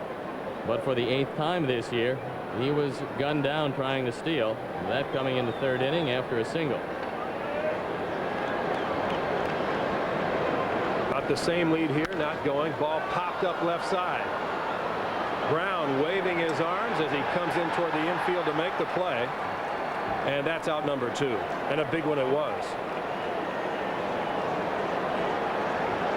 Brownie's first chance since the infamous game-ending play in Milwaukee the other day, and he handles it with no problem. Well, he also made a pretty good throw home. The fact that it wasn't handled wasn't the fault of Brant Brown, because he would have thrown out Osmus by a good 10 feet. So he's had a couple of chances, and he's made a couple of good plays. And it's not easy to see the ball looking up at that roof. Here's a guy you'd like to get out sometime before this year is out. In the near future anyway. Derek Bell homered in the 1st, singled and scored in the 4th. He's 2 for 2. And he fouls it off the right side. 0-1. That was the first lead that Craig Biggio had a foot on the carpet. And I think he's trying to measure Kevin Tapani to see if he can indeed try to steal second. Cubs have gotten a little better in that department, especially with Tyler Houston behind the plate. He's made some good throws, and we'll take a look at Biggio and how far he gets out on this lead. Tapani still checking for the sign, hasn't gone into the stretch. Now he does, and Biggio out on the carpet. Good move over there, and Biggio dives back in. Kevin Tapani with 72 pitches. It's a pretty high total with 2 outs here in the 5th inning. But still, you have to love the experience. And Kevin wants this one desperately. It would be number 20 for the first time in his career. Steps off, looks Biggio back at first again.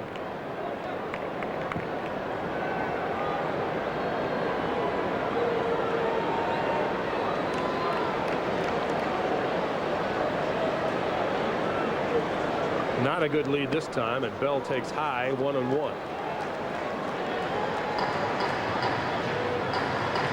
Let's see if Jim Riggleman wants a pitch out here. Pretty good place to run for Biggio. However, the way Bell has swung the bat, you wonder if Larry Dierker would risk running himself out of this inning. We'll see what kind of a lead he gets at first. Edging out toward the turf. Not a huge lead and not going, and Bell swings and misses at a breaking ball, 1-2.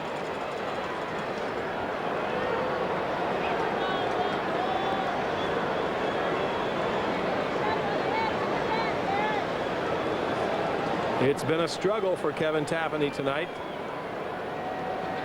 Not quite there with his control. He's given up a couple of long ones to the Astros. Trying to get out of another jam here in the 5th inning. 1 run in already. It's a 4-2 Houston lead. 1-2 pitch. Just off on the inside, 2-2. Well, now if I'm Craig Biggio, I'm going 2-2. We'll see what Larry Dierker has in mind. They're 0 for 1 in the stolen base department. And there's Mark Clark, who will be starting the ball game tomorrow. With a lot of help from his friends if he has any problems, because everybody's eligible right now. 2 balls, 2 strikes, 2 outs in the 5th. Here it is. Swung and missed. He struck him out with a good breaking ball. Biggio was going, but for not here in the 5th inning. So the Astros get a run and increase their lead to 4-2 over the Cubs through 5. Buttons were invented around 1300 in Europe, and before that they used string. A lot of people don't know that. And I tell my kids, oh yeah, they're just buttons, but they pay for your food, your clothes, your house, education. Everything is from these. And people work here, and they support their kids, buy appliances, all from buttons. They hold a lot more than clothes together, I like to think. It's your life's work. Does your bank understand that?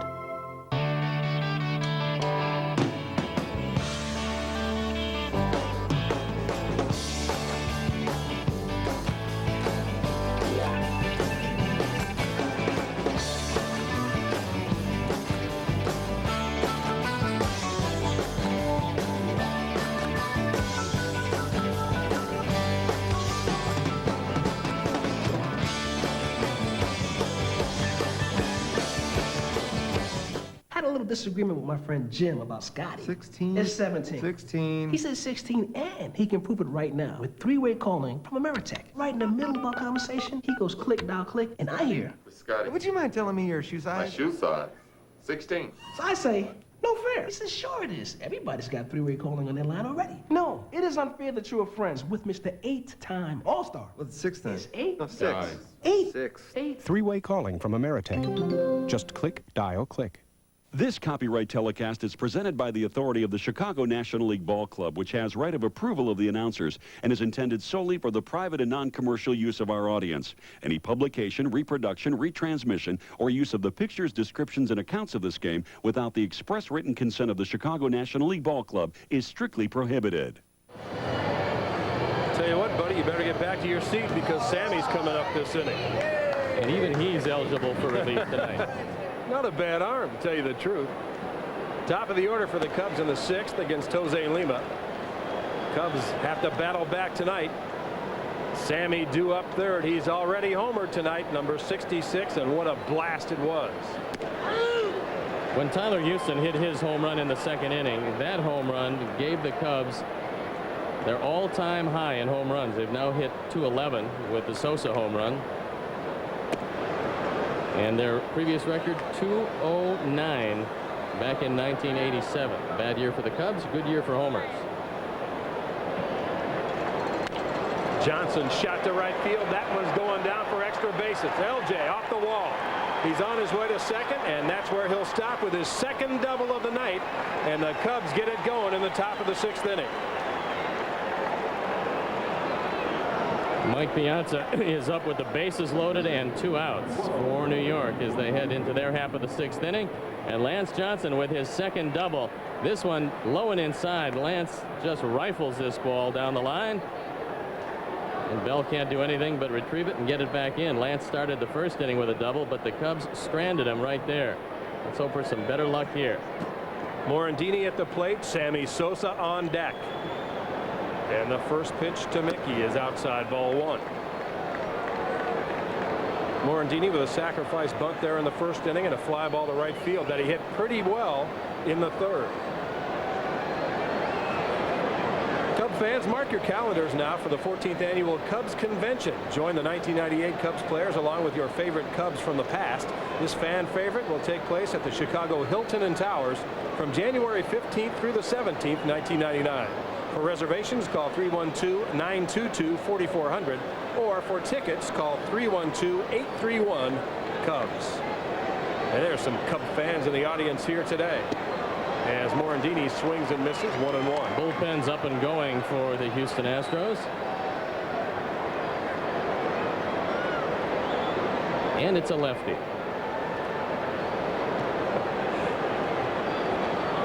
Very observant of you there, Chief. I could tell right away as soon as I saw him throw with that left arm. Mickey Morandini, the leading hitter with runners in scoring position, and that's exactly where Lance finds himself. So Mickey's going to be trying to pull the ball. He wants to move Lance along. 2-1 pitch. That's 3-1. And Morandini should have one to hit. Trevor Miller. That's Trevor Miller, Steve, the left-hander down there. Number 46.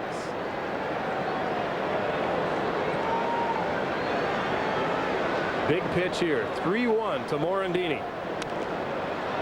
They have swung at ball 4, fouled it off. He'll get another shot with the count full now at 3-2.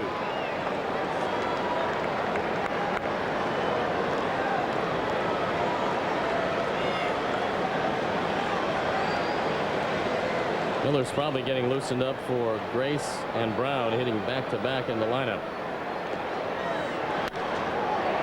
Hit hard to right field. Bell on the way in. Diving grab, and Lance Johnson retreats to second. What a play by Derek Bell. Mickey Morandini trying to do the right thing. Thought he had a bloop hit into right field, but Derek Bell, as we've seen so often this year, comes up with a big defensive play. A diving grab. Lance Johnson does a nice job getting back to the bag so they don't double him up. And as they show the highlight on the big screen here, the fans applaud and a standing ovation for Sammy Sosa. The umpire, Bruce Fremming, getting a supply of those specially marked baseballs. Sammy's already lost one of those for him tonight. And here they are at various points during the season. Sammy way behind early, caught him in August, and as of tonight has taken the lead in this home run record race. And now with a chance to get his team even, Steve. Going into the month of June, Sammy just exploded. He was well behind, and now he is ahead. And one swing of the bat for Sammy, and it's a 4-4 game. He got the inside fastball he was looking for last time. I'm not sure if Lima's going to go in there again unless it's in and off the plate. The stretch, the 0-1 pitch. With the flash bulbs popping all over the ballpark, it's 1-1.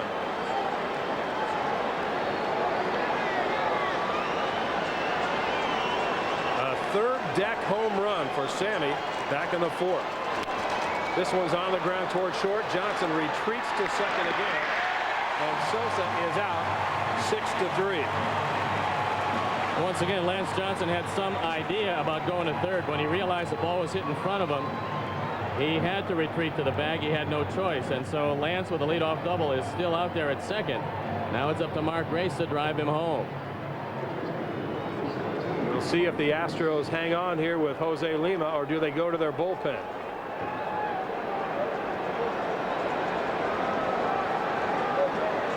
Miller would appear to be ready. No move from the dugout. So Grace gets Lima with a runner at second and 2 away here in the 6th inning. A big run for the Cubs to pick up.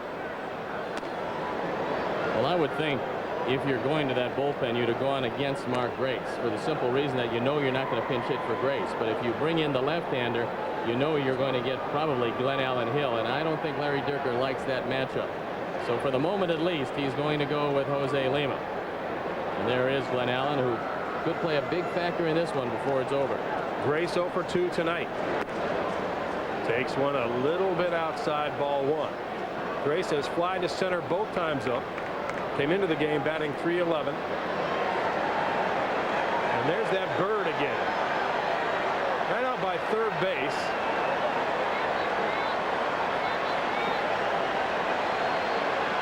Heading back toward left, and he's flying into Sammy Sosa territory. He's got a ways to go yet. He almost got up to that third deck. Now we can play baseball again. Same spot, ball 2. Mike Piazza struck out with the bases loaded in the mid half of the 6th inning.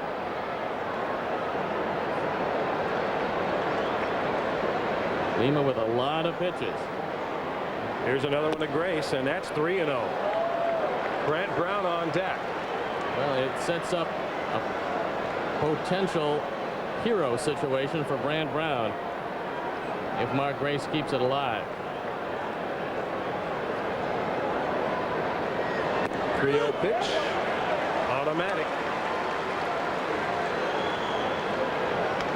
Now Gracie figures he's going to see a fastball. He's probably going to see it on the outer portion, and that's the ball he usually drives to left center field. Johnson waiting at second. 3-1 pitch on the ground. Lima's got it, and that'll take care of the Cubs in the top of the 6th inning. Another leadoff double by Johnson, and he's stranded for the second time, thanks in part to a terrific play by Derek Bell. Bottom of the 6th coming up. 4-2 Astros. In the life of everything you love to eat, there is one fleeting instant of pure freshness.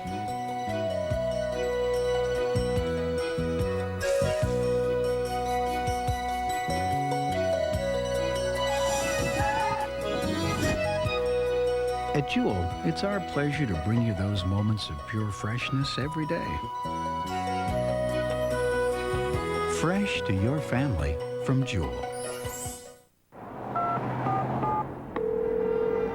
Maternity, Dr. Weiner. Doc, we're on our way. I'm fine, but my husband's not breathing. Tell him, breathe in, breathe out. There's a new cellular service from Ameritech that's so clear, it's like you're there.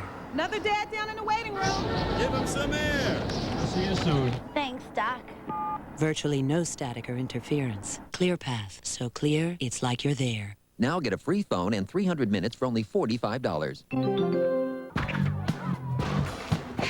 the 24-ounce bottle from Pepsi. It's perfect for a lot of little thirsts. Or one great big thirst. Uh-oh, not again. Hey, Shaq, thanks a lot. Sorry. The 24-ounce six-pack, only from Pepsi. A little help, please? Somebody? A participating advertiser for Chicago Cubs baseball on WGN is the Discover Card. Discover Card, the card that pays you back with a cashback bonus award. I'm Allison Payne. Tonight on WGN News, Go Cubs! We're live with team coverage in Houston as the wild card and home run races continue. We'll see you after the game tonight. Well, Sammy seized the home run lead back in the 4th inning. What did Big Mac have to say about that? Let's check in with Rich King in Chicago.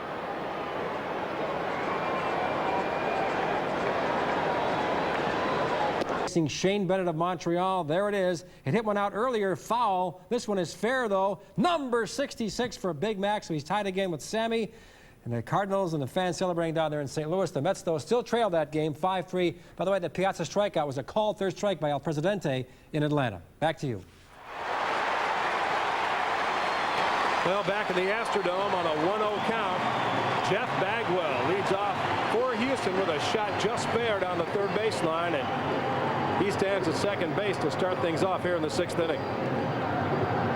Bagwell, who had a base hit in the 4th, turns on a fastball and hits it right on the line. Goes for 2 bases. The bullpen up and going once again, as Kevin Tapani now has been touched for 8 hits. And he's got Bagwell in scoring position and has to deal with the likes of Alou, Everett, and possibly Gutierrez, and Don Wengert once again getting loose.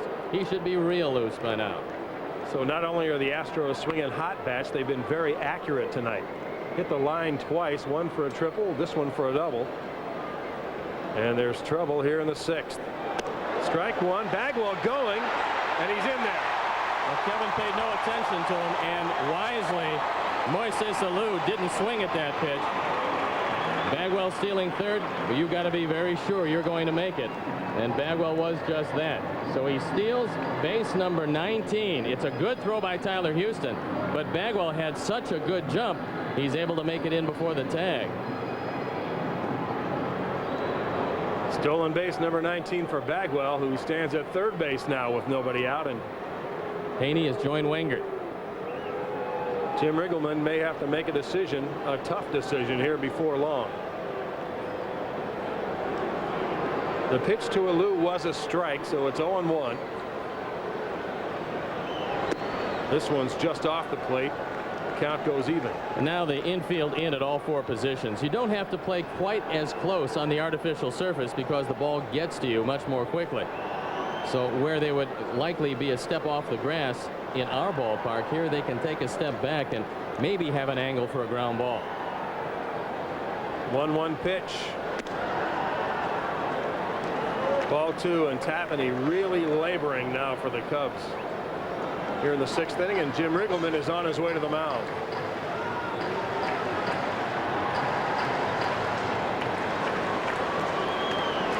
No motion to the bullpen yet. Well, the pitches so far are not overwhelming as far as a total for Kevin Tapani. I still think he might have a little something left. Jim Riggleman going over what they want to do defensively with a 2-1 count. And he's probably talking about when they should come home with it and when they should go to first, depending on where the ball is hit. I'm not sure if Bagwell is going to run on contact or not. I would think with nobody out in this inning that Bagwell would be trying to make the ball go through. This is not usually when you put the contact play on. There's too many good hitters behind Alou to run yourself out of the inning, but we'll see what Bagwell has in mind as the bullpen is ready to go. But I don't blame him for not taking out Tapani. No, I don't think they should either. Well, they're going to go ahead and walk Alou now. That one was a little too close to the plate. Had Alou reached out, he could have poked that into right field. So if you're going to walk him, get that ball way out there.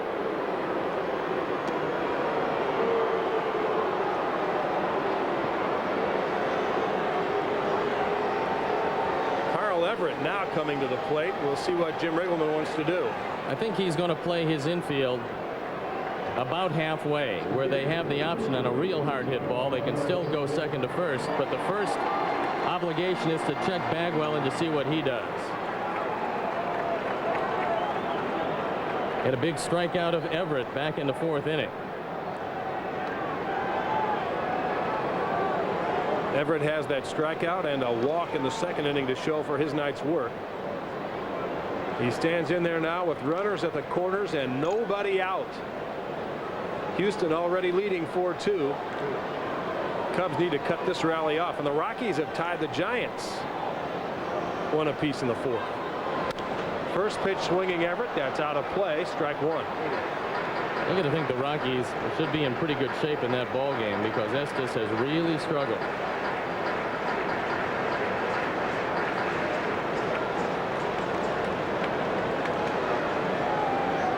Seventh inning at Turner Field. The Mets batting still trailing 5-3. So everybody's struggling at this point. Just off the corner, 1-1. This is really an ideal situation if you're a hitter because you've got Mark Grace having to hold Alou close. That opens up the entire right side for you, and you have the infield in, which takes away a lot of the angles for a ground ball. Let's see if Tapani can get the ground ball he desperately needs. Took something off, and a good one it was. 1-2. Strikeout wouldn't be bad. Strikeout would be awfully good. He got him that way in the 4th with runners at 1st and 3rd and nobody out.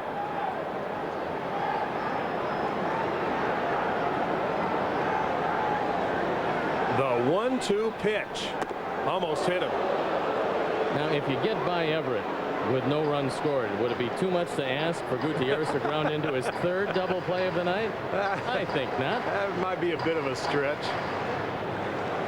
2 swings of the bat for Ricky, 4 outs accounted for.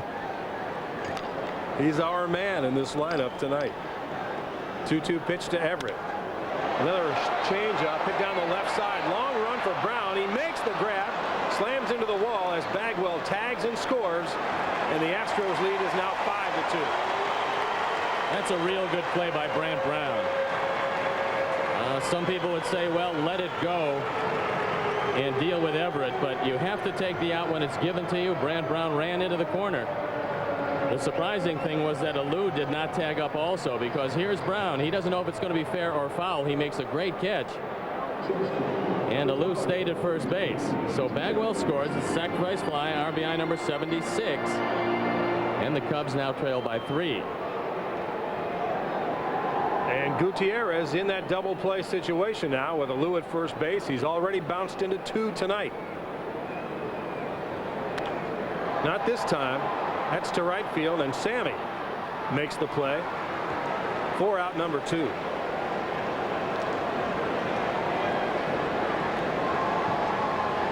He just wouldn't cooperate. Didn't have another ground ball left in it. This is one of the villains for tonight, Brad Ausmus, who's having a pretty good year. And he's an excellent defensive catcher. There's Ricky Gutierrez. Kevin Tapani has had his number, but some of these other Astros have had Kevin's number tonight.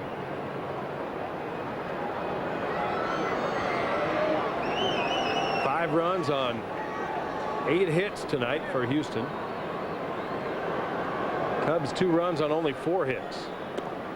First pitch to Ausmus outside, ball 1. I'd like to send along congratulations to Jack and Mayor Rosenberg, because Beth and Dan Swag gave birth to Ethan Swag this morning. They're in Fort Wayne, Indiana. So Jack and Mayor, the proud grandparents. There's a swing and a miss. Hey, Rosie can't possibly be old enough to be a grandfather, can he? He's been a grandfather, I believe, a while now. Yeah, I think David, yeah, David's done him some good in that department. 1-1 pitch to Ausmus. Strike 2. They head into the top of the 7th in Atlanta, with the Braves holding a 5-3 lead over the Mets.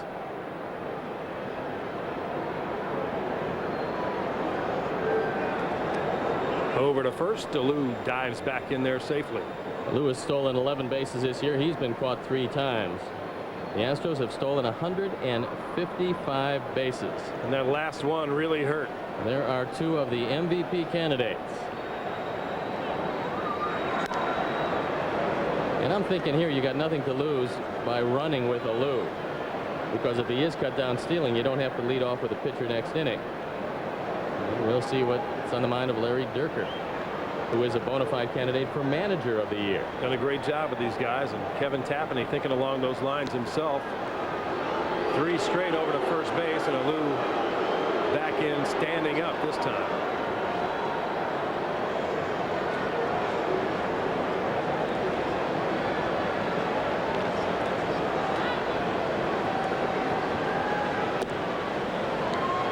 Two and two now with Osmus. 66 home runs now for Sammy Sosa and 66 for Mark McGwire. Each man has gone deep tonight. It's somewhat amazing. Somewhat amazing. 2-2 pitch. Good one by Tapani. Gaetti on the charge, lets it go and gets him at first. So the inning was over. The stolen base by Bagwell really hurt the Cubs. It allowed him to score from third on a sac fly, and after 6, it's 5-2 Astros leading the Cubs. Chicago Cubs baseball on WGN is brought to you by Pepsi. Generation Next. Dig the hole, dig the hole, dig the hole. Catch the tail, catch the tail, catch the tail. Bite the leg, bite the leg, bite the leg. Take a lesson from the dog. Focus on the simple things and you'll be happy. Find a fare, find a fare, find a fare. Now you have the freedom to fly Southwest from Chicago Midway to St. Louis for $30. But hurry, must purchase by October 12th. Find a phone, find a phone. The very thought of you, and I forget to do the little ordinary things that everyone ought to do. It's just the thought of you, the very thought of you, my love. I had a little disagreement with my friend Jim about Scotty. 16. It's 17. 16. He said 16, and he can prove it right now with 3-way calling from Ameritech. Right in the middle of our conversation, he goes click, dial, click, and I hear. Scotty. Would you mind telling me your shoe size? My shoe size. 16. So I say, no fair. He says, sure it is. Everybody's got 3-way calling on their line already. No, it is unfair that you are friends with Mr. 8-time All-Star. Well, it's 6 then. It's 8. No, 6. Nice. 8. 6. 8. 3-way calling from Ameritech. Just click, dial, click. What if a show could make you laugh too hard? Friends, 2 times a day. Weeknights at 6 and 10 on WGN. You're very welcome. 5-2 as we head to the top of the 7th inning. Cubs need a rally. They start the 7th with Brant Brown, Gary Gaetti, and Tyler Houston against Jose Lima, who comes on for another inning of work, Steve, with that Astros bullpen heating up in a big hurry. Brant Brown, we're behind you always. You love to see signs like that after the young man made the mistake in Milwaukee. Those days are forgotten, and Brant still has a chance here to turn things around. And you're right, Lima's out there with a string on his back. If he gets in any trouble, they're going to the pen.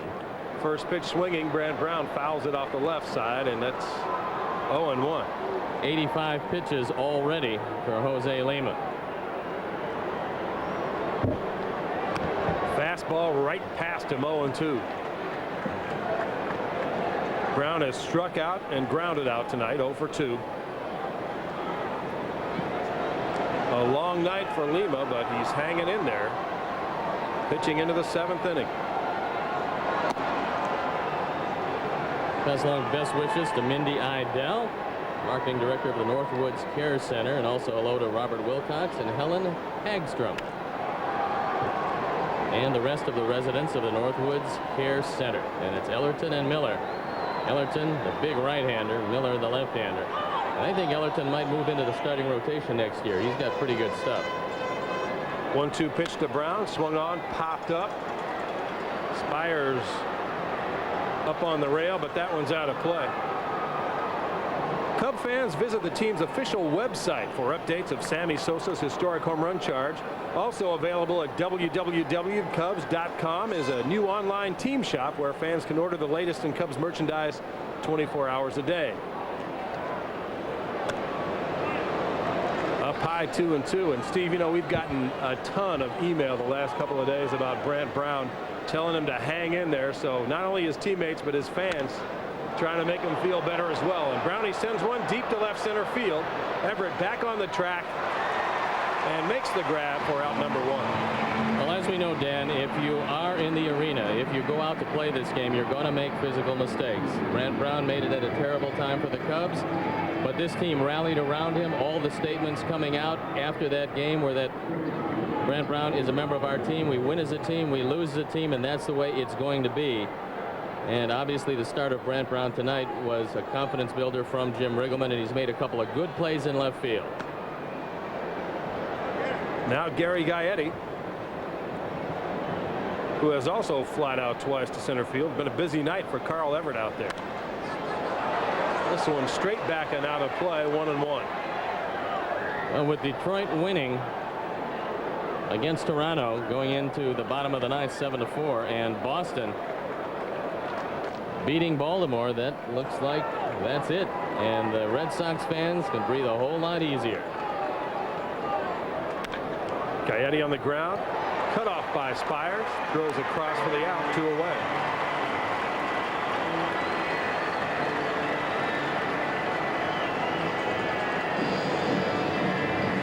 Billy Spires getting the start at third. They've got a pretty good platoon system there between Spires and Berry. And he throws out Gary Gaetti easily. Sean Berry's had a great year. He's hitting .315, 13 home runs, 51 driven in, but they figured against Tapani, the left-hand hitting Spires would be the guy tonight. Now Tyler Houston, who homered in the second inning for the Cubs' first run, then struck out in the fifth, 1 out of 2. Batting with 2 out in the 7th inning. San Francisco has taken the lead over Colorado. They're still hitting in the top of the third, leading 2-1. Don't tell me we're going to finish this night with all 3 of those teams tied for the wild card spot with 2 games left. I hope it doesn't happen that way. That would be fairly fitting for this unbelievable 1998 baseball season. Houston back up the middle and through for a base hit to center field.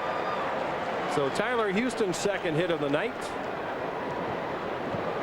And that'll bring up Jose Hernandez. Tyler 2 for 3. Got this low fastball, and he loves those. Drove it right back up the middle past a diving Ricky Gutierrez. So the inning stays alive for Jose Hernandez, and undoubtedly if Jose keeps it alive, Jim Riggleman is going to go to the bench for a pinch hitter. Could very well be Henry Rodriguez. And then if they go to Miller, the left-hander, then we'll probably see Glenn Allen Hill. Short lead for Houston at first. Hernandez another foul at the plate, and he almost hit his foot for the 3rd time. Well, Jose has seen a steady diet of off-speed breaking balls from Lima. And when he's gone to the fastball, he's made sure that it wasn't real hittable.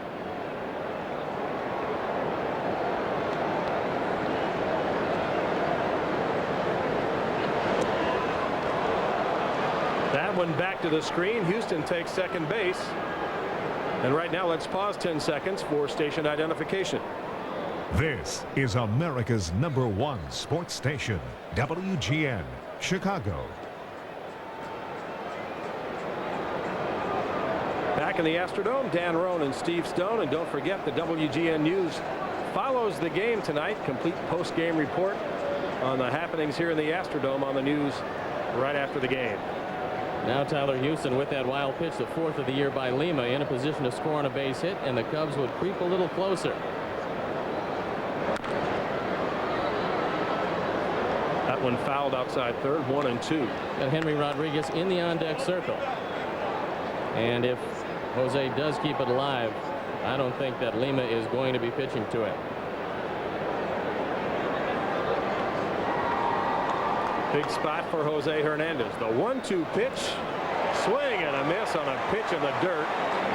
And the Cubs are out in the 7th inning. Another man left in scoring position. And they're stretching in Houston with a 5-2 lead.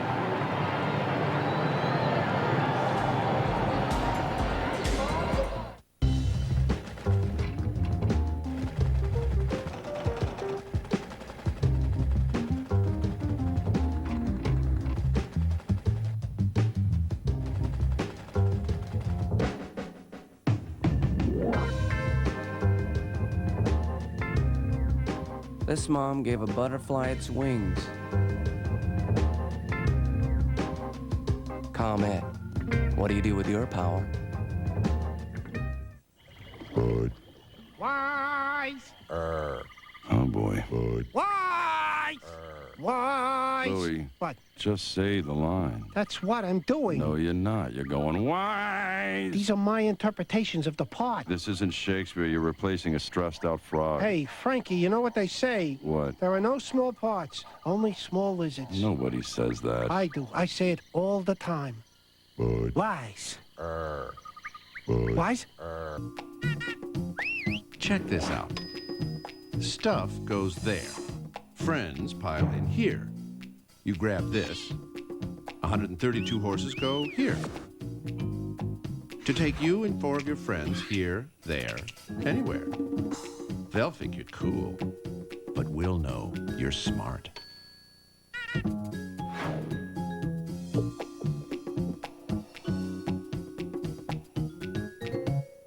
Nobody does it like you. To deep clean your carpet and upholstery, you can get a Hoover Steam Vac Ultra and pay once. Or pay these guys Nobody every time. does it like you. Bottom of the 7th at the Astrodome. We've got a new pitcher and a new batter. Jim Riggleman out to relieve Kevin Tapani of the baseball, and it looks like Tap will be on his way to the bench before one pitch is thrown here in the 7th inning. Well, all Jim Riggleman did was he wanted to see who would come out to pinch hit. And then as soon as that was declared as Dave Clark, the left-hander, Kevin Tapani taken down, and Chris Haney will come on to pitch. We'll tell you more about him right after this.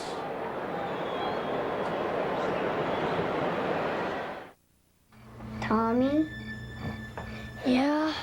Becky Swanson's big brother says monsters live under little kids' beds. Becky Swanson's brothers don't. Besides, lights scare monsters away. Oh. Tommy? He says they live in closets, too. These boys warded off countless monsters for 9 straight hours. ComEd, what do you do with your power? Superstitious? It's a little bit strong. I mean, I do whatever I have to do to help out the team. Let's say you got a tie game, full count. Nobody's on.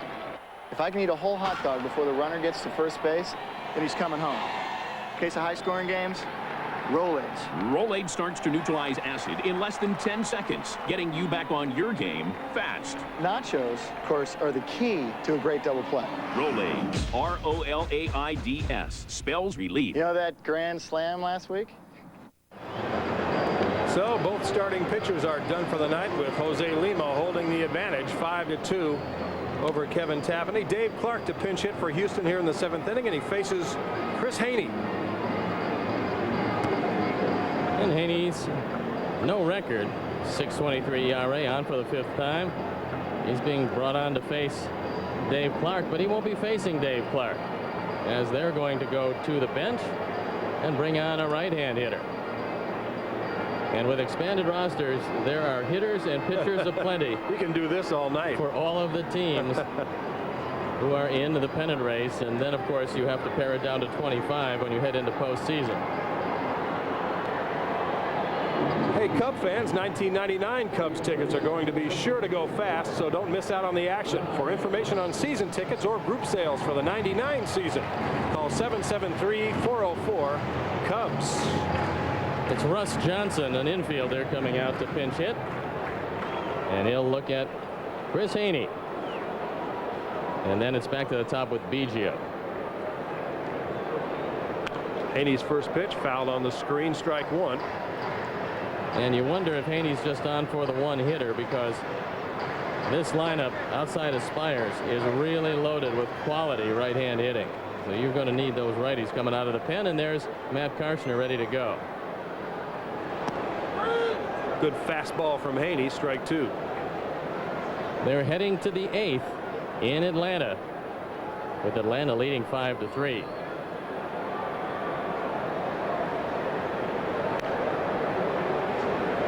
And Haney's 0-2 pitch just missed the corner, 1-2.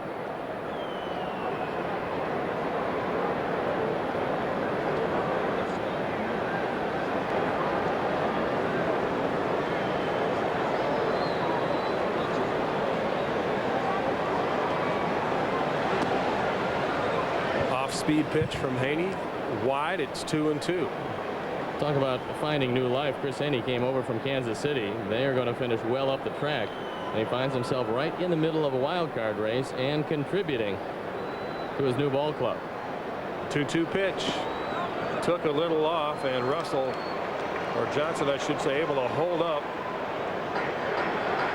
And the count goes full to the Astros leadoff hitter here in the 7th inning. You do well to get rid of him because the big guns are coming up soon. 3-2 pitch. We'll do it again. I think the Cubs got a break. That one was headed for ball 4. It was low and in. Johnson couldn't get his bat out of the zone, and he fouled it off, and this bat will live for another pitch.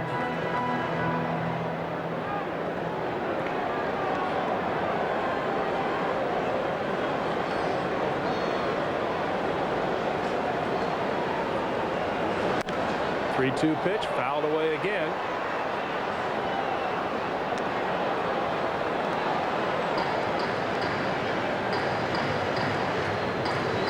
Giants and the Rockies now in the 4th inning. San Francisco a game back when the evening began and leading the Rocks 2-1. Another foul off the screen. I think maybe that's why they brought him up here. He was exceptional at hitting foul balls. But he's hanging tough in this at bat. He's the best we've seen tonight.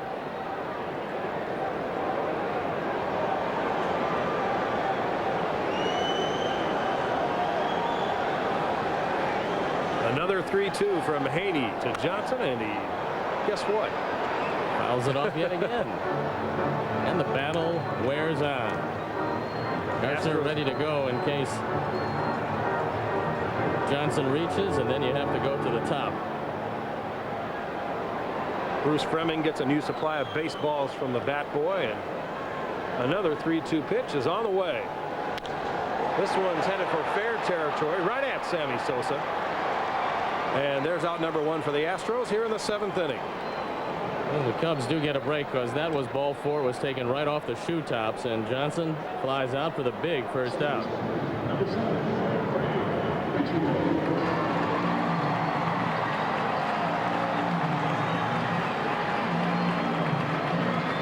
Well, here's Craig Biggio, who has not inflicted too much damage tonight, even though he's reached base a couple of times, a hit and a walk, but he was caught stealing in the 3rd. 1 for 2 on the evening.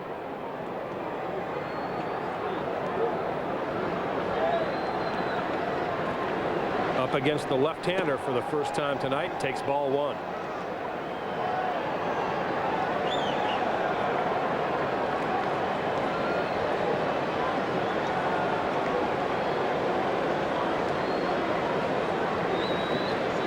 Bill Spires in the on-deck circle for the Astros as Biggio swings and misses at an off-speed pitch, 1-1.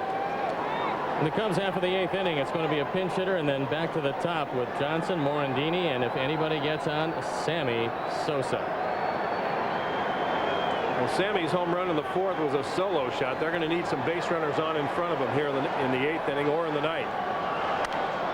This one pops straight up on the infield. Mickey Morandini retreating out behind the chalk line there and makes the grab for out number 2. The senior producer director of Cubs baseball was Arnie Harris. Tonight's game produced by Pete Toma. Our associate producer Mark Grady and John Walgren contributing tonight. Kim Fields, the coordinating producer, and the executive producer of WGN Sports is Bob Vorwald. Betty Nicholson looking on in Iowa. her granddaughter, Barbara Dorr, here at the ballpark, said that Betty saw the 1945 World Series, and she's hoping for another one for the Cubs.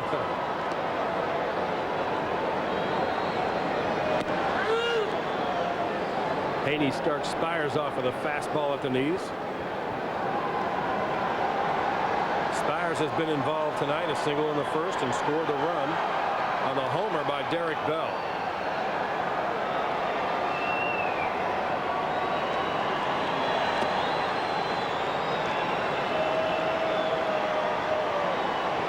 Spires trying to keep it alive so that the Astros can get right in the heart of that order with Bell and Bagwell. I'd just as soon see Bell leading off the 8th.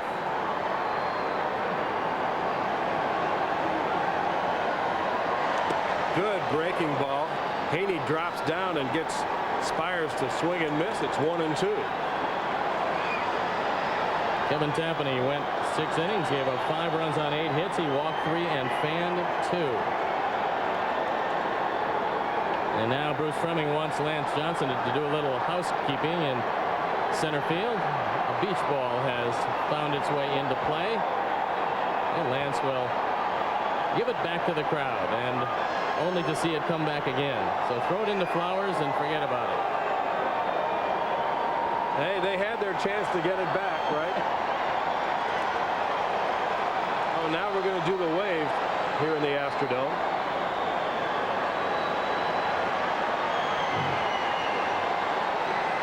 I thought that went out with those platform shoes you used to wear. Well, we'll show you the beach ball, but not the wave.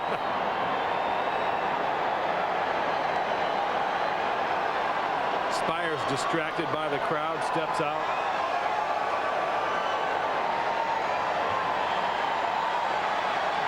Now Haney, the stretch, and the 1-2.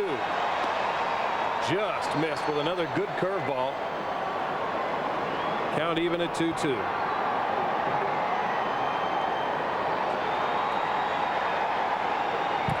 It's getting late here in the Astrodome. The Cubs need a rally. 2 balls, 2 strikes, 2 outs, and the pitch. Foul back again. Haney tried to get that fastball in on the hands of Spires after throwing a steady diet of off-speed breaking balls. I'd like to see one more of those from the side. I think that would be enough to retire Spires, and we'll worry about Bell, Bagwell, and Alou later. Well, they don't have much to show for it, Steve, but these boys are putting out some marathon at bats in this inning. Well, Johnson was awfully tough, and now Spires is trying to stay alive. But Haney has had the measure of them so far. 2-2. Hit hard and into right field for a base hit. Morandini couldn't get a good jump on that ball. And Sammy heaves it back in towards second base, so a 2-out single for Billy Spires, and now Derek Bell. I think you've got to go get Chris Haney now, and I think that's exactly what Jim Riggleman is going to do. This curveball, unlike the others, hung over the middle of the plate, and Spires was able to drive it into right field, his second hit. So now they're going to flip-flop the batting order. They're going to put Manny Alexander at shortstop, and Matt Karshner is going to come into this ball game. So there is Manny. Jose Hernandez will depart. Manny will hit in the 9th spot, meaning he's going to lead it off the next time the Cubs come to bat, and there's Matt Karshner. We'll tell you about the new pitcher when we return.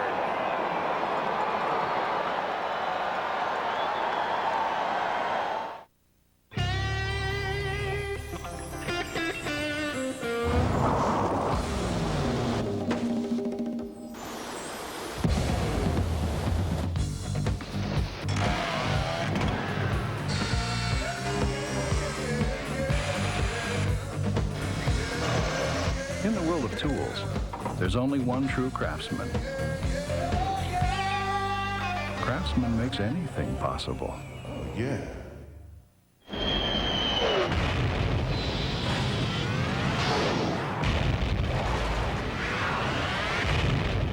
break through to the new world of Mach 3 from Gillette, the first triple blade shaving system. 3 blades specially positioned to shave progressively closer. You take 1 stroke, it takes 3. So you don't have to shave the same area over and over, which means less irritation. 3 blades, fewer strokes, less irritation.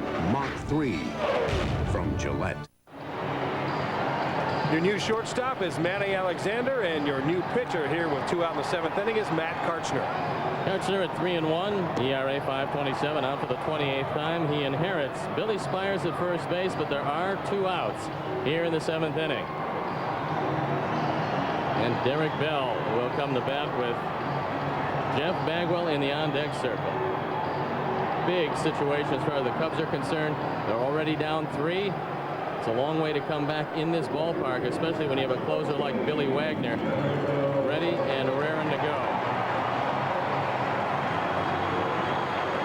Okay. 2 outs. Billy Spires at first base. And Derek Bell at the plate. 2-run homer in the 1st inning. Singled and scored in the 4th. Struck out in the 5th. He's 2 out of 3. The Mets have cut the Atlanta lead to 5-4. Karchner throws it right by Bell. Strike 1. John Olerud drove in a run, something he's been doing with regularity the last couple of months of this season, making a bona fide run at the batting title.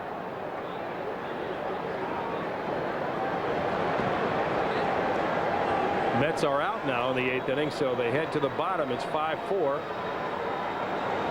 Atlanta trying to hang on and do us some good.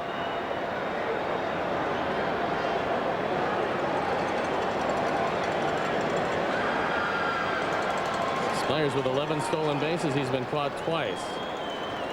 Decent lead over there. Karchner checks him, and now to the plate. That one almost hit Derek Bell. It evens the count at 1-1. Karchner does not use a slide step. Consequently, against some of the better running teams, they're going to try to take advantage of that.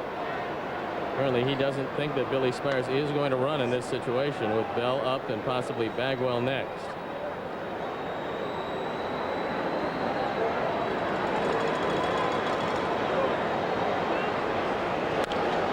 Pitcher are not going, and this one popped behind first base. Long run for Grace. It's a fair ball. The Astros bullpen has to scramble to the ground to get out of the way. Morandini retrieved it. It's a base hit, and now runners at first and third for Jeff Bagwell. Well, this one falls in the Bermuda Triangle. Grace couldn't get to it. It's a good pitch by Karchner, an inside fastball. Morandini does a nice job of getting to the ball on a bounce. He takes a long run, and Morandini knows that it Spires at first. He's got to get it back in quickly. He looks, they freeze him at third, but runners at the corners now as Bell has picked up his 3rd hit of the night. So the Astros chalk it up again. That's the 3rd time they've landed one on the strike tonight. A single, a double, and a triple, and look out here. It's Jeff Bagwell with runners at the corners and 2 out.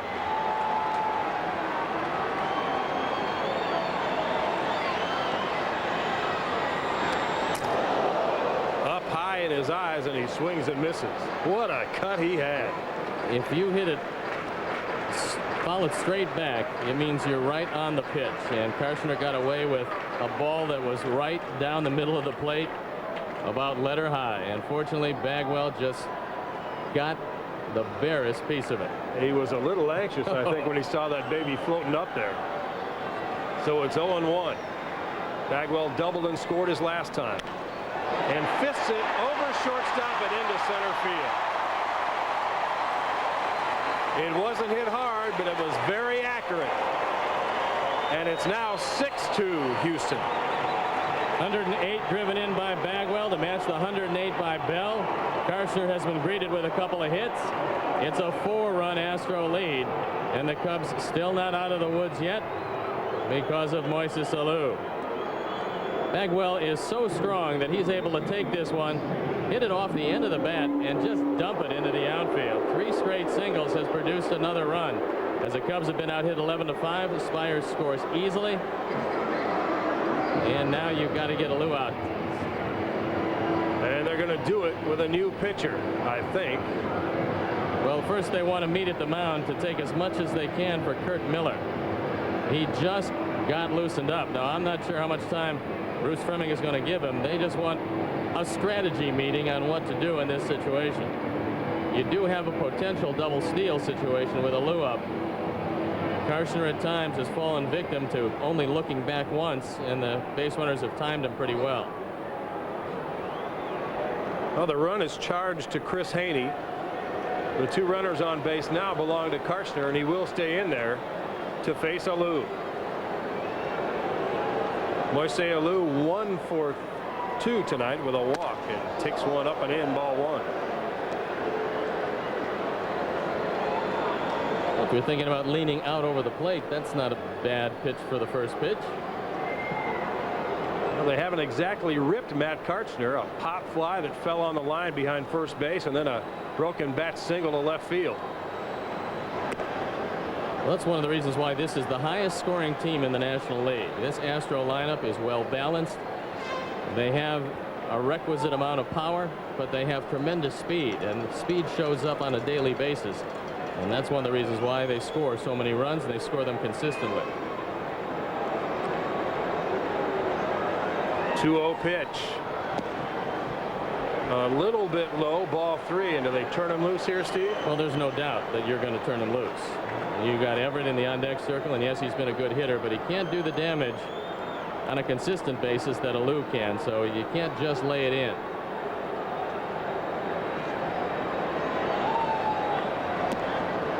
Well, he didn't. On 4 pitches, Alou takes his second walk of the game, and now the bases are loaded. And now what does Jim Riggleman want to do? Well, I think you're going to keep going with Karshner. Ideally, you'd want a left-hander to come into the ball game. You want to turn Everett around to the right side where he's not quite as good a hitter. However, they've used the one left-hander, and Terry Mulholland in a game where you're 4 runs down already doesn't make a great deal of sense. So you take your chances and hope that the game stays alive through the Everett at bat. Mulholland is scheduled to be the Sunday starter, and at this point it looks like he will be. First pitch to Everett, swung on and missed, strike 1. Jim Riggleman said before the game that only if he had to use Mulholland extensively tonight and tomorrow night would he not start him on Sunday. And I guess that means that Kerry Wood almost certainly will not pitch on Sunday. 0-1 pitch. Hit in the air toward left and pretty well, but Brown has room and makes the catch for the final out of the inning. So the Astros score 1. It could have been a lot worse. The Cubs have a pinch hitter, and then the top of the order in the 8th inning, they trail it by 4. The PC world was stuck in flat zone. Everything was crushed into a flat, dull format. All we ever wanted was a 3D life. But no one escaped the 2D PC police. Until now. The AMD K62 processor with 3D Now technology. Suddenly, the world inside your PC is no longer flat. Victoria's cool, Victoria's hot. This lady's got style no one else has got. Come out for a while, she'll bring out a smile like no one else can. She's more than a cut above all the rest. Come on, live it up, won't you be her guest? Victoria's grand. For the time of your life, anytime you want, come to the Grand Victoria Casino. She's #1 for a reason. Victoria's grand.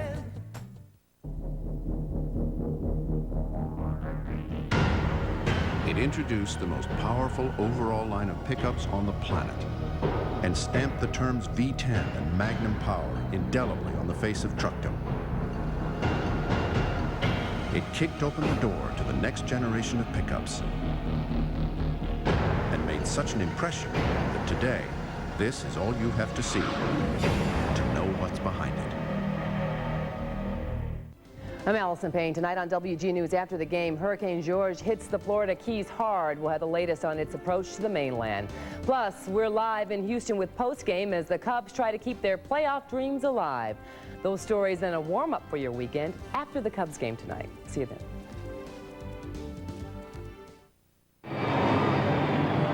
Two more chances for the Cubs to cut into this 4-run Houston lead. We'll start with a pinch hitter and then the top of the order. But first, let's check out the ComEd Power Profile. Our ComEd Power Profile is the Cubs against the Central. Houston has given them some problems. They split with Milwaukee. St. Louis doesn't look too good. And that is tonight's ComEd Power Profile. And now Scott Ellerton coming in the ball game for the 25th time, 1-1, 3.50 ERA, and he looks in at Henry Rodriguez. Astros with a 4-run lead.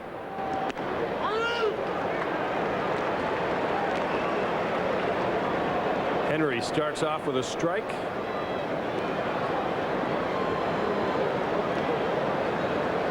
Ellerton going right after him. Took a little off that time, and it's 0-2. Henry, I believe, is pinch hitting for Manny Alexander. In a flip-flop batting order, they had Alexander in the 9th spot, but now you've got Jeff Blauser loosening up, so Blauser will come into the ball game. Henry holds up on that one, 1-2, and the Braves have scored another run in the 8th inning. It's now 6-4 Atlanta leading the Mets. Still batting in the 8th. Henry swings and misses, and that's the first out of the inning. Ellerton throws awfully hard, and this is just a fastball. It's on the inner portion and down. He throws it right by Henry. The Astros believe that Ellerton, who has been working out of the bullpen, will grow into a major league starter. He's 6'7". He weighs in excess of 240 pounds, and Powell and McNante continue to throw in the pen. This is a king-size right-hander out there. Lance Johnson, a productive night, individually anyway, and Bruce Fleming takes a foul ball, and I think that one got under his mask. Well, Bruce is a pretty tough guy, and he's going to shake this off. They're going to give him a little time. Catchers will do this. Brad Osmus going to talk to Ellerton, but he wants Bruce to collect himself, and this is how it sounded. Ow. Bruce going to shake the cobwebs out for a second here. It was Javi Lopez who drove in the run for the Braves in the 8th inning with a double. So 6-4. The Braves will take at least a 2-run lead to the 9th inning against the Mets. Should be more than enough with Kerry Lightenberg coming in the ball game. He's been terrific lately. Had a great year. Great finish. Lance takes one just a little low, 2-1. Kurt Miller loosening up in the bullpen for the Cubs. Couple of doubles for Lance Johnson tonight, leadoff doubles in the 1st and the 6th innings, but the Cubs were unable to get him home. Well, now you're going to get a fastball, you know that. Let's see if the take is on, as the Cubs need base runners. Not swinging. That one's down below the knees, and Lance Johnson aboard with 1 out in the 8th inning. Morandini next, and Sammy Sosa on deck. Mickey was robbed last time on a sensational play by Derek Bell in right field, and that could turn out to be one of the biggest plays of the game. You'd have had runners at 1st and 3rd with nobody out and Sammy coming up, but it wasn't to be, as Bell flashed some leather and took a base hit away from Mickey. Fastball right at the shortstop, and out at first. A double play again. 4 base running burns the Cubs here in the 8th inning, and Lance Johnson does not like the call. He'll argue in vain, though. Here it is again. And Johnson apparently back in there at first base, but Eric Gregg rang him up. We head for the bottom of the 8th inning, and the Astros still have that 4-run lead.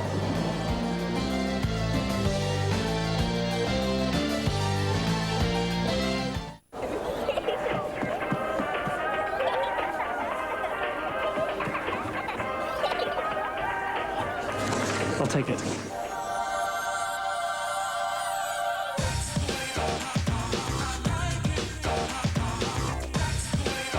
Feel like you're in heaven now. Get a cashback bonus award later. Hallelujah. Discover the feeling. It pays. Join Join Cubs players, coaches, and broadcasters for the 14th Annual Cubs Convention, January 15th through the 17th at the Chicago Hilton and Towers, sponsored by Pepsi Cola. Enjoy autograph and photo sessions, hitting and pitching clinics, special events just for kids, and much more.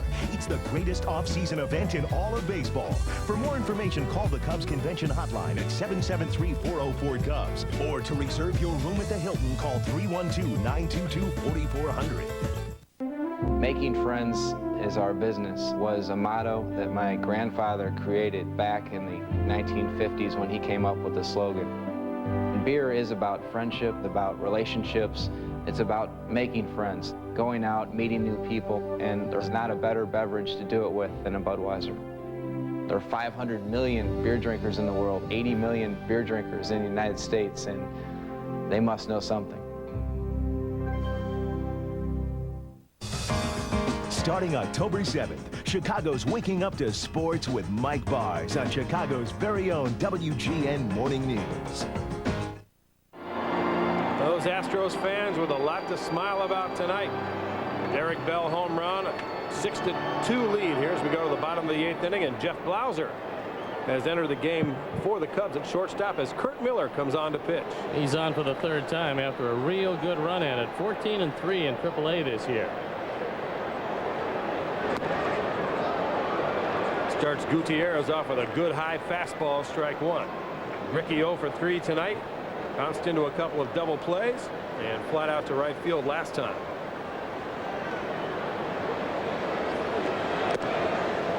San Francisco has scored another run. They're in the top of the 5th inning. They're leading 3-1.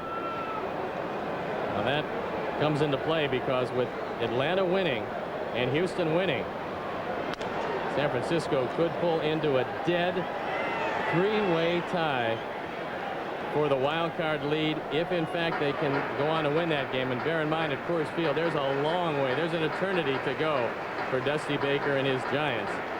And here the Cubs down to the last 3 outs, and the same thing with the Mets, down 2 runs down to their last 3 outs in the top of the 9th in Atlanta. You would think the Rockies would give Sean Estes a little bit rougher ride than they have so far tonight. Miller's pitch evens the count at 2-2, and Billy Wagner, who's been rough on the Cubs this year, is up in the Astros pen. Sammy will lead off in the 9th for the Cubs. And strike 3, and another broken bat, this time on purpose by Gutierrez, who's had a night to forget here in the Astrodome this evening. Gutierrez on some high heat goes down on strikes. He cracked the bat earlier on a foul ball. This is a fastball right down the middle, and he decides that he doesn't like this bat either. There must be a hole in it, so he decides to just flat out break it. Looks like me with my putter on occasion.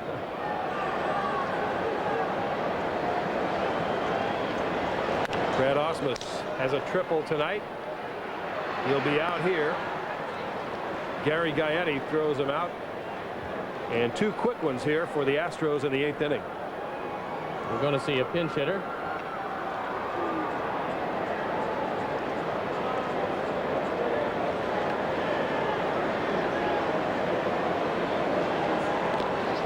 And it is Mitch Molesky. Molesky, that's it. Easy for me to say.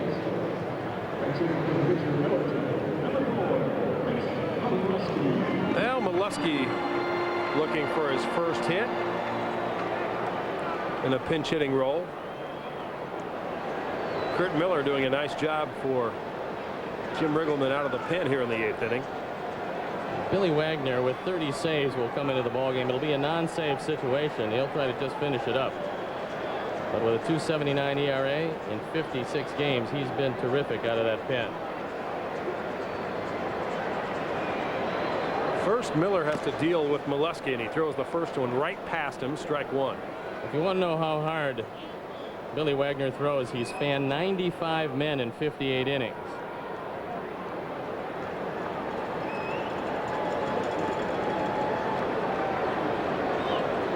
The big unit will not be faced by the Cubs in this series, much to the delight of most of the hitters, especially the left-handers.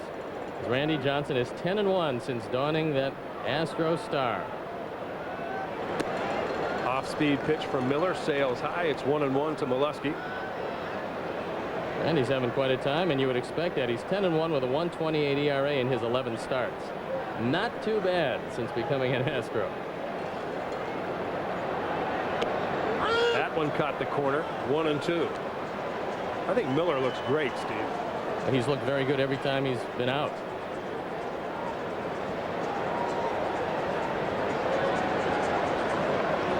Showing a lot of composure. And really good command of the strike zone. And Molesky goes down on strikes. That's 2 in the inning for Kurt Miller. Sammy's going to lead off in the 9th for the Cubs. They need a big rally. They trail by 4.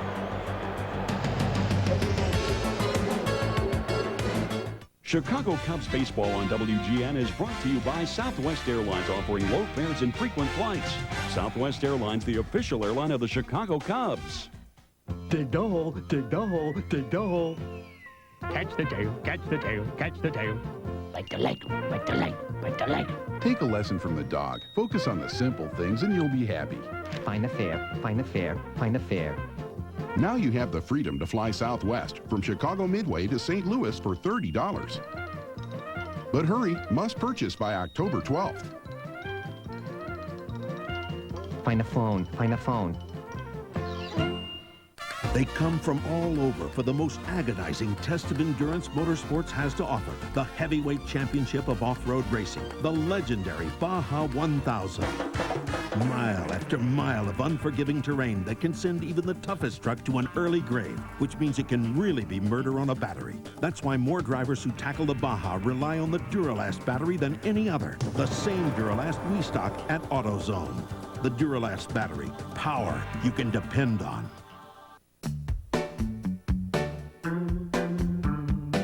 There comes a point in your life when you outgrow those cute little pickups, at which time you might want to consider something a little more adult.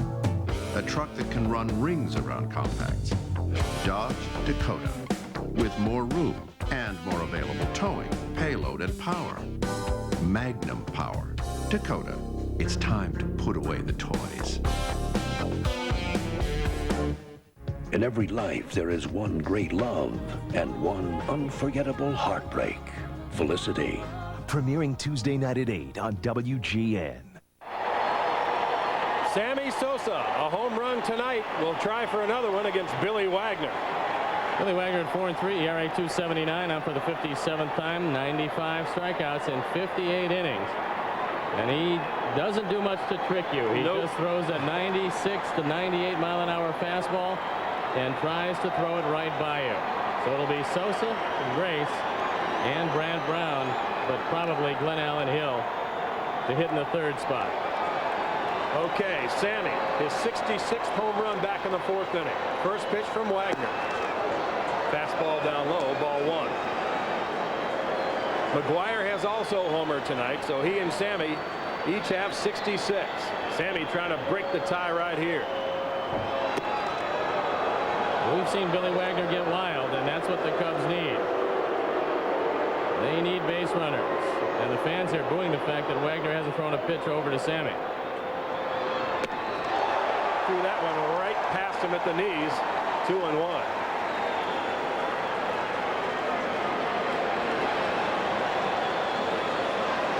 That fastball was 98 miles an hour. Did he check? I think he foul tipped it. It's 2-2. Sammy has yet to get a good swing on Wagner. Sammy has never gotten a hit off Wagner. He's faced him 4 times. He's been a strikeout victim 3 of those times. But this year, being the magical year, Sammy's hit a lot of guys that he's never hit before. Sammy digs in. Wagner ready. The 2-2 pitch. Struck him out.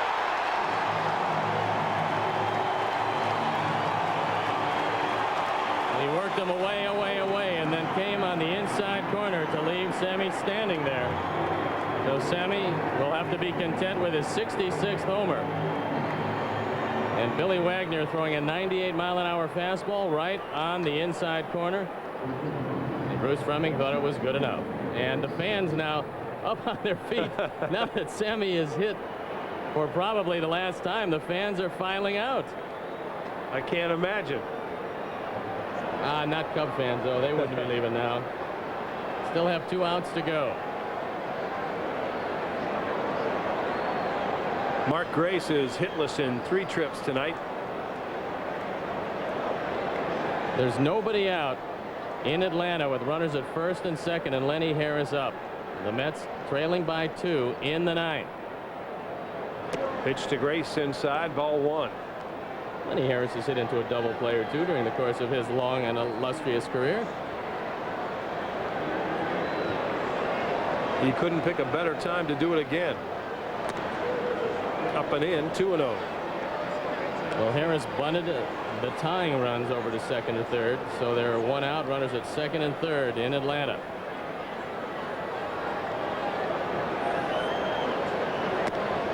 That one upstairs, ball 3. And Carlos Baerga is at the plate for the Mets against Kerry Lightenberg. And you've got Glenn Allen Hill in the on-deck circle, the pinch hit for Brant Brown. 3-0 pitch to Grace is right down the middle, strike 1.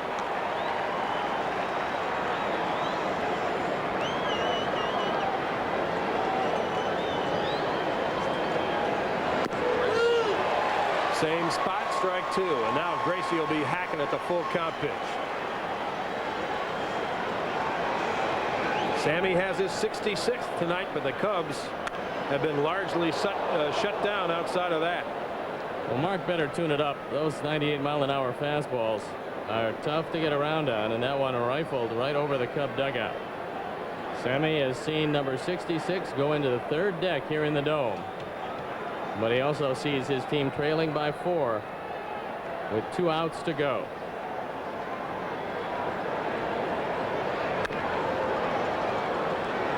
Another inside fastball. Grace hangs in there at 3-2.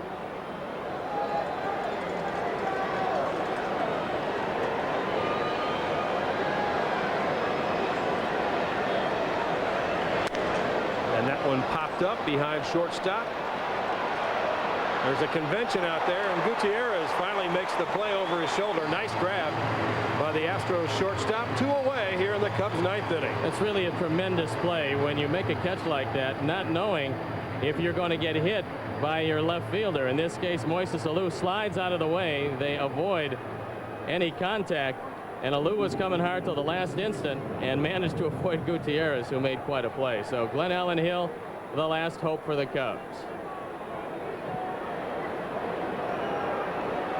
Glenn Allen Hill has done about everything the Cubs could ask of him since he came over to the ball club. A .333 average as a pinch hitter, up closer to .400 as an everyday player.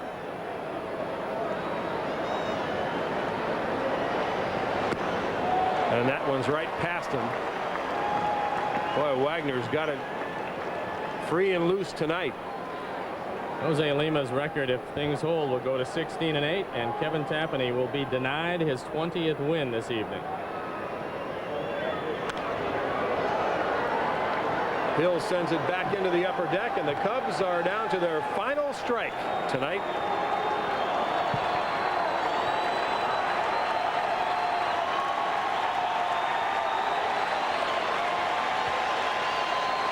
The 0-2 pitch to Glenn Allen Hill.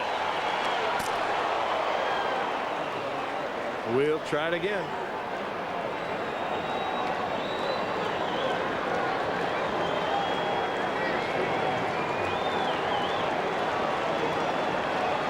Jim Riggleman, Sammy Sosa, and the rest of the Cubs watching their wild card tie in serious jeopardy tonight as Glenn Allen Hill fouls it near the plate. Osmus has room. The Astros win.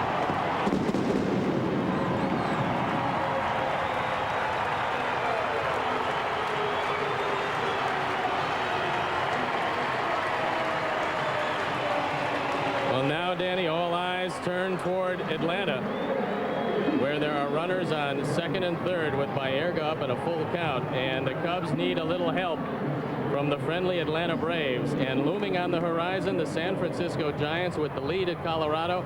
It could conceivably be a 3-way tie for the wild card after tonight's play. So game one of this critical three-game set in Houston goes to the Astros. The final score 6-2, and we're back with a final word right after this.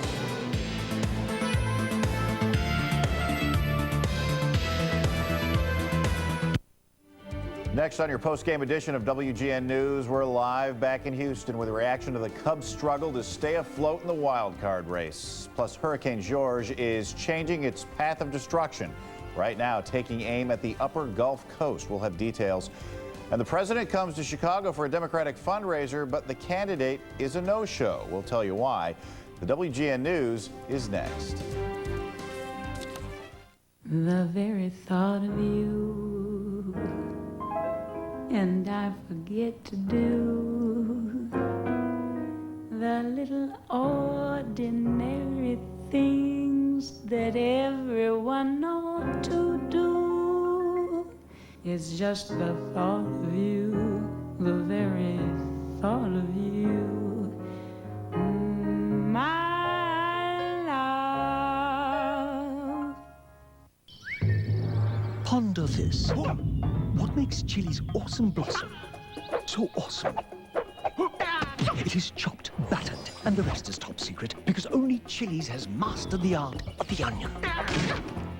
Passengers on arriving flights can be met on the lower concourse. Hello, Mike, it's me. I just landed. How'd the meeting go? I think it went great. Terrific. Listen, there's a new cellular service from Ameritech that's so clear, it's like you're there. Lot C! We'll get on it first thing in the morning. All right, I'll see you then. Okay. Virtually no static or interference. Clear path, so clear, it's like you're there. Now get a free phone and 300 minutes for only $45. What do you call hamburgers that are grilled one at a time by a person? Absolutely delicious. Chili's Big Mouth Burgers, monuments of inefficiency.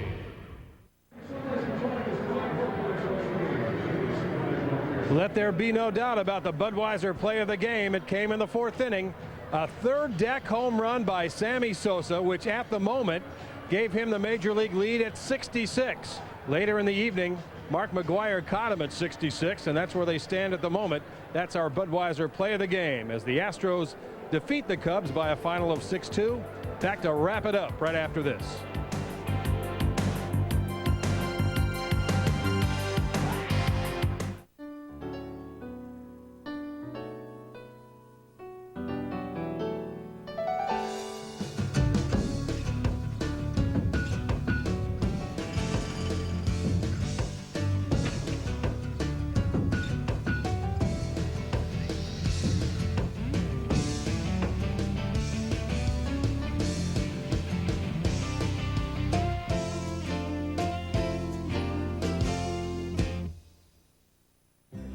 How you doing, Sarge? Okay, folks, what'll it be? What would you like, sweetheart? A Pepsi, please. Sorry, we only have Coke. Now you've done it. You're sorry? Not half as sorry as you're gonna be. I ordered a Pepsi, pal. She's got a mind of her own. What's with this guy? Look, I just thought... You thought? What you really thought was that I don't know the difference between Pepsi and a Coke, right? Here's your Pepsi. Thank you. Mmm. Kids say the darndest things. What are you looking at? I like this place. Well, those are the unhappy totals from the Astrodome tonight. For Houston, 6 runs, 11 hits, and no errors. For the Cubs, 2 runs on 5 hits and no errors. The winning pitcher, Jose Lima, now 16-8 for the year. And for the second time in a week, Kevin Tapani denied his 20th victory. He finishes the regular season at 19-9. Derek Bell had a 2-run homer for Houston. And in the 4th inning, Sammy Sosa hit a solo shot to the third deck in left field, his 66th home run of the year. He and Mark McGwire again tied for the major league lead. Our next telecast of Cubs baseball on WGN comes your way Sunday afternoon at 1:30 Central Time. It's the final regular season game of the 1998 season. The Cubs and the Astros, Chip Carey and Steve Stone. I'll be around, and hopefully there'll be something for the Cubs to celebrate on that night. There wasn't tonight as the Astros win it by a final of 6-2. For Steve Stone and our entire broadcast crew, Dan Roan saying so long from the Astrodome. Chicago Cubs baseball on WGN. Brought to you by Brewery Fresh Budweiser, the official beer of Major League Baseball. The new Dodge. From cars to minivans to trucks, it's about change. The new Dodge. Ameritech. In a world of technology, people make the difference. Pepsi. Generation Next. ComEd, the official electric company of the Chicago Cubs. ComEd. What do you do with your power? And by Southwest Airlines, offering low fares and frequent flights. Southwest Airlines, the official airline of the Chicago Cubs.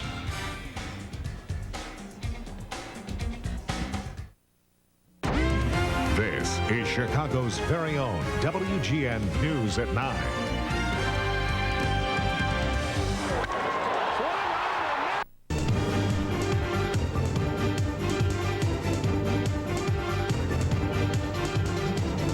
Wildcard race, the tight battle for the playoffs. That is tonight's big story.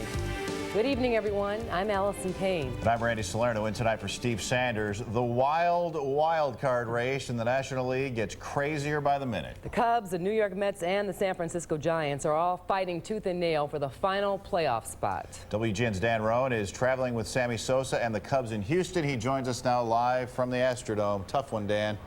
Well, it was, Randy. I wish we had better news to report, but the Astros pretty much had this one in control all the way. An early two-run homer by Derek Bell got him started, and they never looked back, even though Sammy was able to do some damage here in the Dome tonight. Houston wins it by a final of 6-2. Sammy Sosa was the show tonight. This is what the people came to see. His 66th homer was a huge one into the third deck here in the Dome. At the time, it actually tied the game at 2-2, but Moises Alou, part of this red-hot Astros attack, an RBI single right here. And the Astros go on to win this by a final of 6-2. At the moment, the Cubs are a half game behind the Mets in the wild card race. And in St. Louis, a couple of innings after Sammy had hit his, Mark McGwire hit one of his own.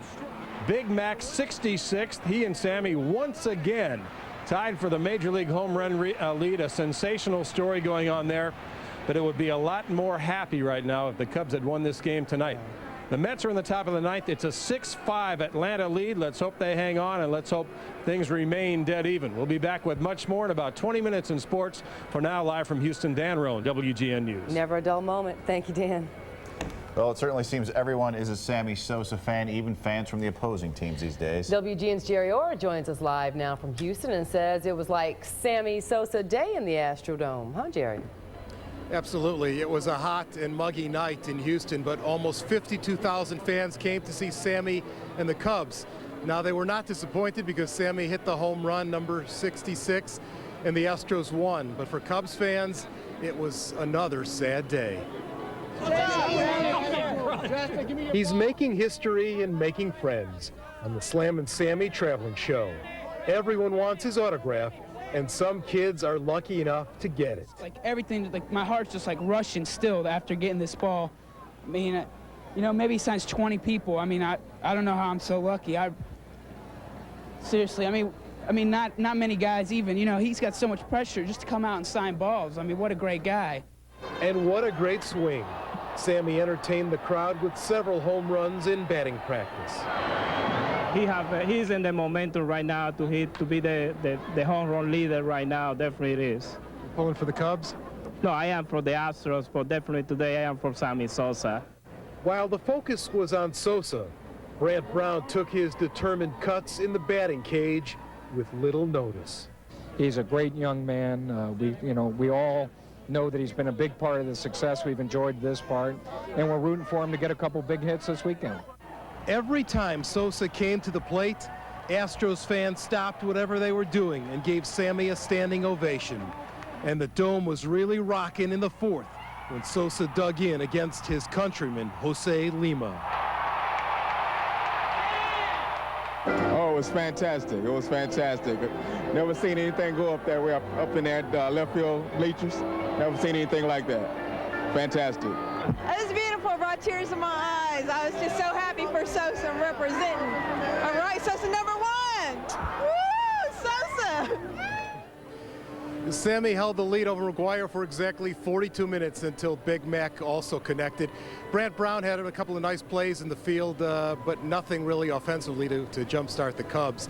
The only good news is that the Mets just lost, but the Giants are winning, so we could have a three-way tie after the action tonight. It is very painful to be a Cubs fan. They put us through all these emotions, and it was tough for us in '69, and it's been tough for us since then, but we have 2 games to go, or the Cubs have 2 games to go to try and pull this thing out. Live from the Astrodome, Jerry Ower, WGN News. Okay, Jerry, thank you. Well, even though the playoff spot is up in the air, one thing is for sure, Cubs fever continues to spread. It's an epidemic. WGN's Chuck Coppola joins us live from Wrigleyville, where it's buzzing with baseball spirit. Is that right, Chuck? Allison and Randy, it's not so tough. From a fan's point of view, this is baseball at its gut-wrenching best. A down-to-the-wire battle that had fans at places like Sluggers and Wrigleyville wincing 1 minute, high-fiving the next. Joy in Wrigleyville came with the crack of Tyler Houston's bat, then Sammy Sosa's. Cubs are ready. They're going to be all right. It's wonderful. I've been a Cubs fan ever since I was a kid, and it's never happened, and it's such a wonderful thing to see it finally happen. Optimism was high, especially with the Mets falling behind early against Atlanta and Kevin Tapani going for his 20th win. You can't ask for anything better in baseball, basically. I mean, you go through a 162-game season, and to come down to the last 3 games, unbelievable. Oh, it's huge. And especially with Harry Carey, I think it's like ideal the way this is ending. It's like a perfect fairy tale kind of ending. Not far away on Chicago's Gold Coast, cigar rollers at La Habanita, who've cheered their countryman Sammy Sosa all season, know that if the entire team doesn't come through, the Cubs' chances at the playoffs are as tenuous as the ash on their cigars. It's got to be on the whole team. Of course, you expect Sammy to, lift him and sort of carry him on, but, everybody has to come through this weekend, otherwise they'll be next year, and we don't want to hear that. By game time, Julio Ramirez and everyone else here stopped rolling and lit one up in front of the TV. For sure. Actually, I want to see my man, Sammy Sosa. Being in Chicago with the Dominicans, it's a huge thing. I mean, they made me watch baseball a lot closer and how they made me a fan. That was before the bottom fell out down in Houston, so with apologies to Ernest Lawrence Thayer, who wrote words like, "Somewhere in this favored land the sun is shining bright," there is some joy in Wrigleyville, for the Mets also lost tonight. Live in Wrigleyville, I'm Chuck Coppola, WGN News. It's going to come down to the final 2 games. Thanks, Chuck. And be sure to stay with WGN News for the latest on this tight wild card race. We'll bring you complete coverage.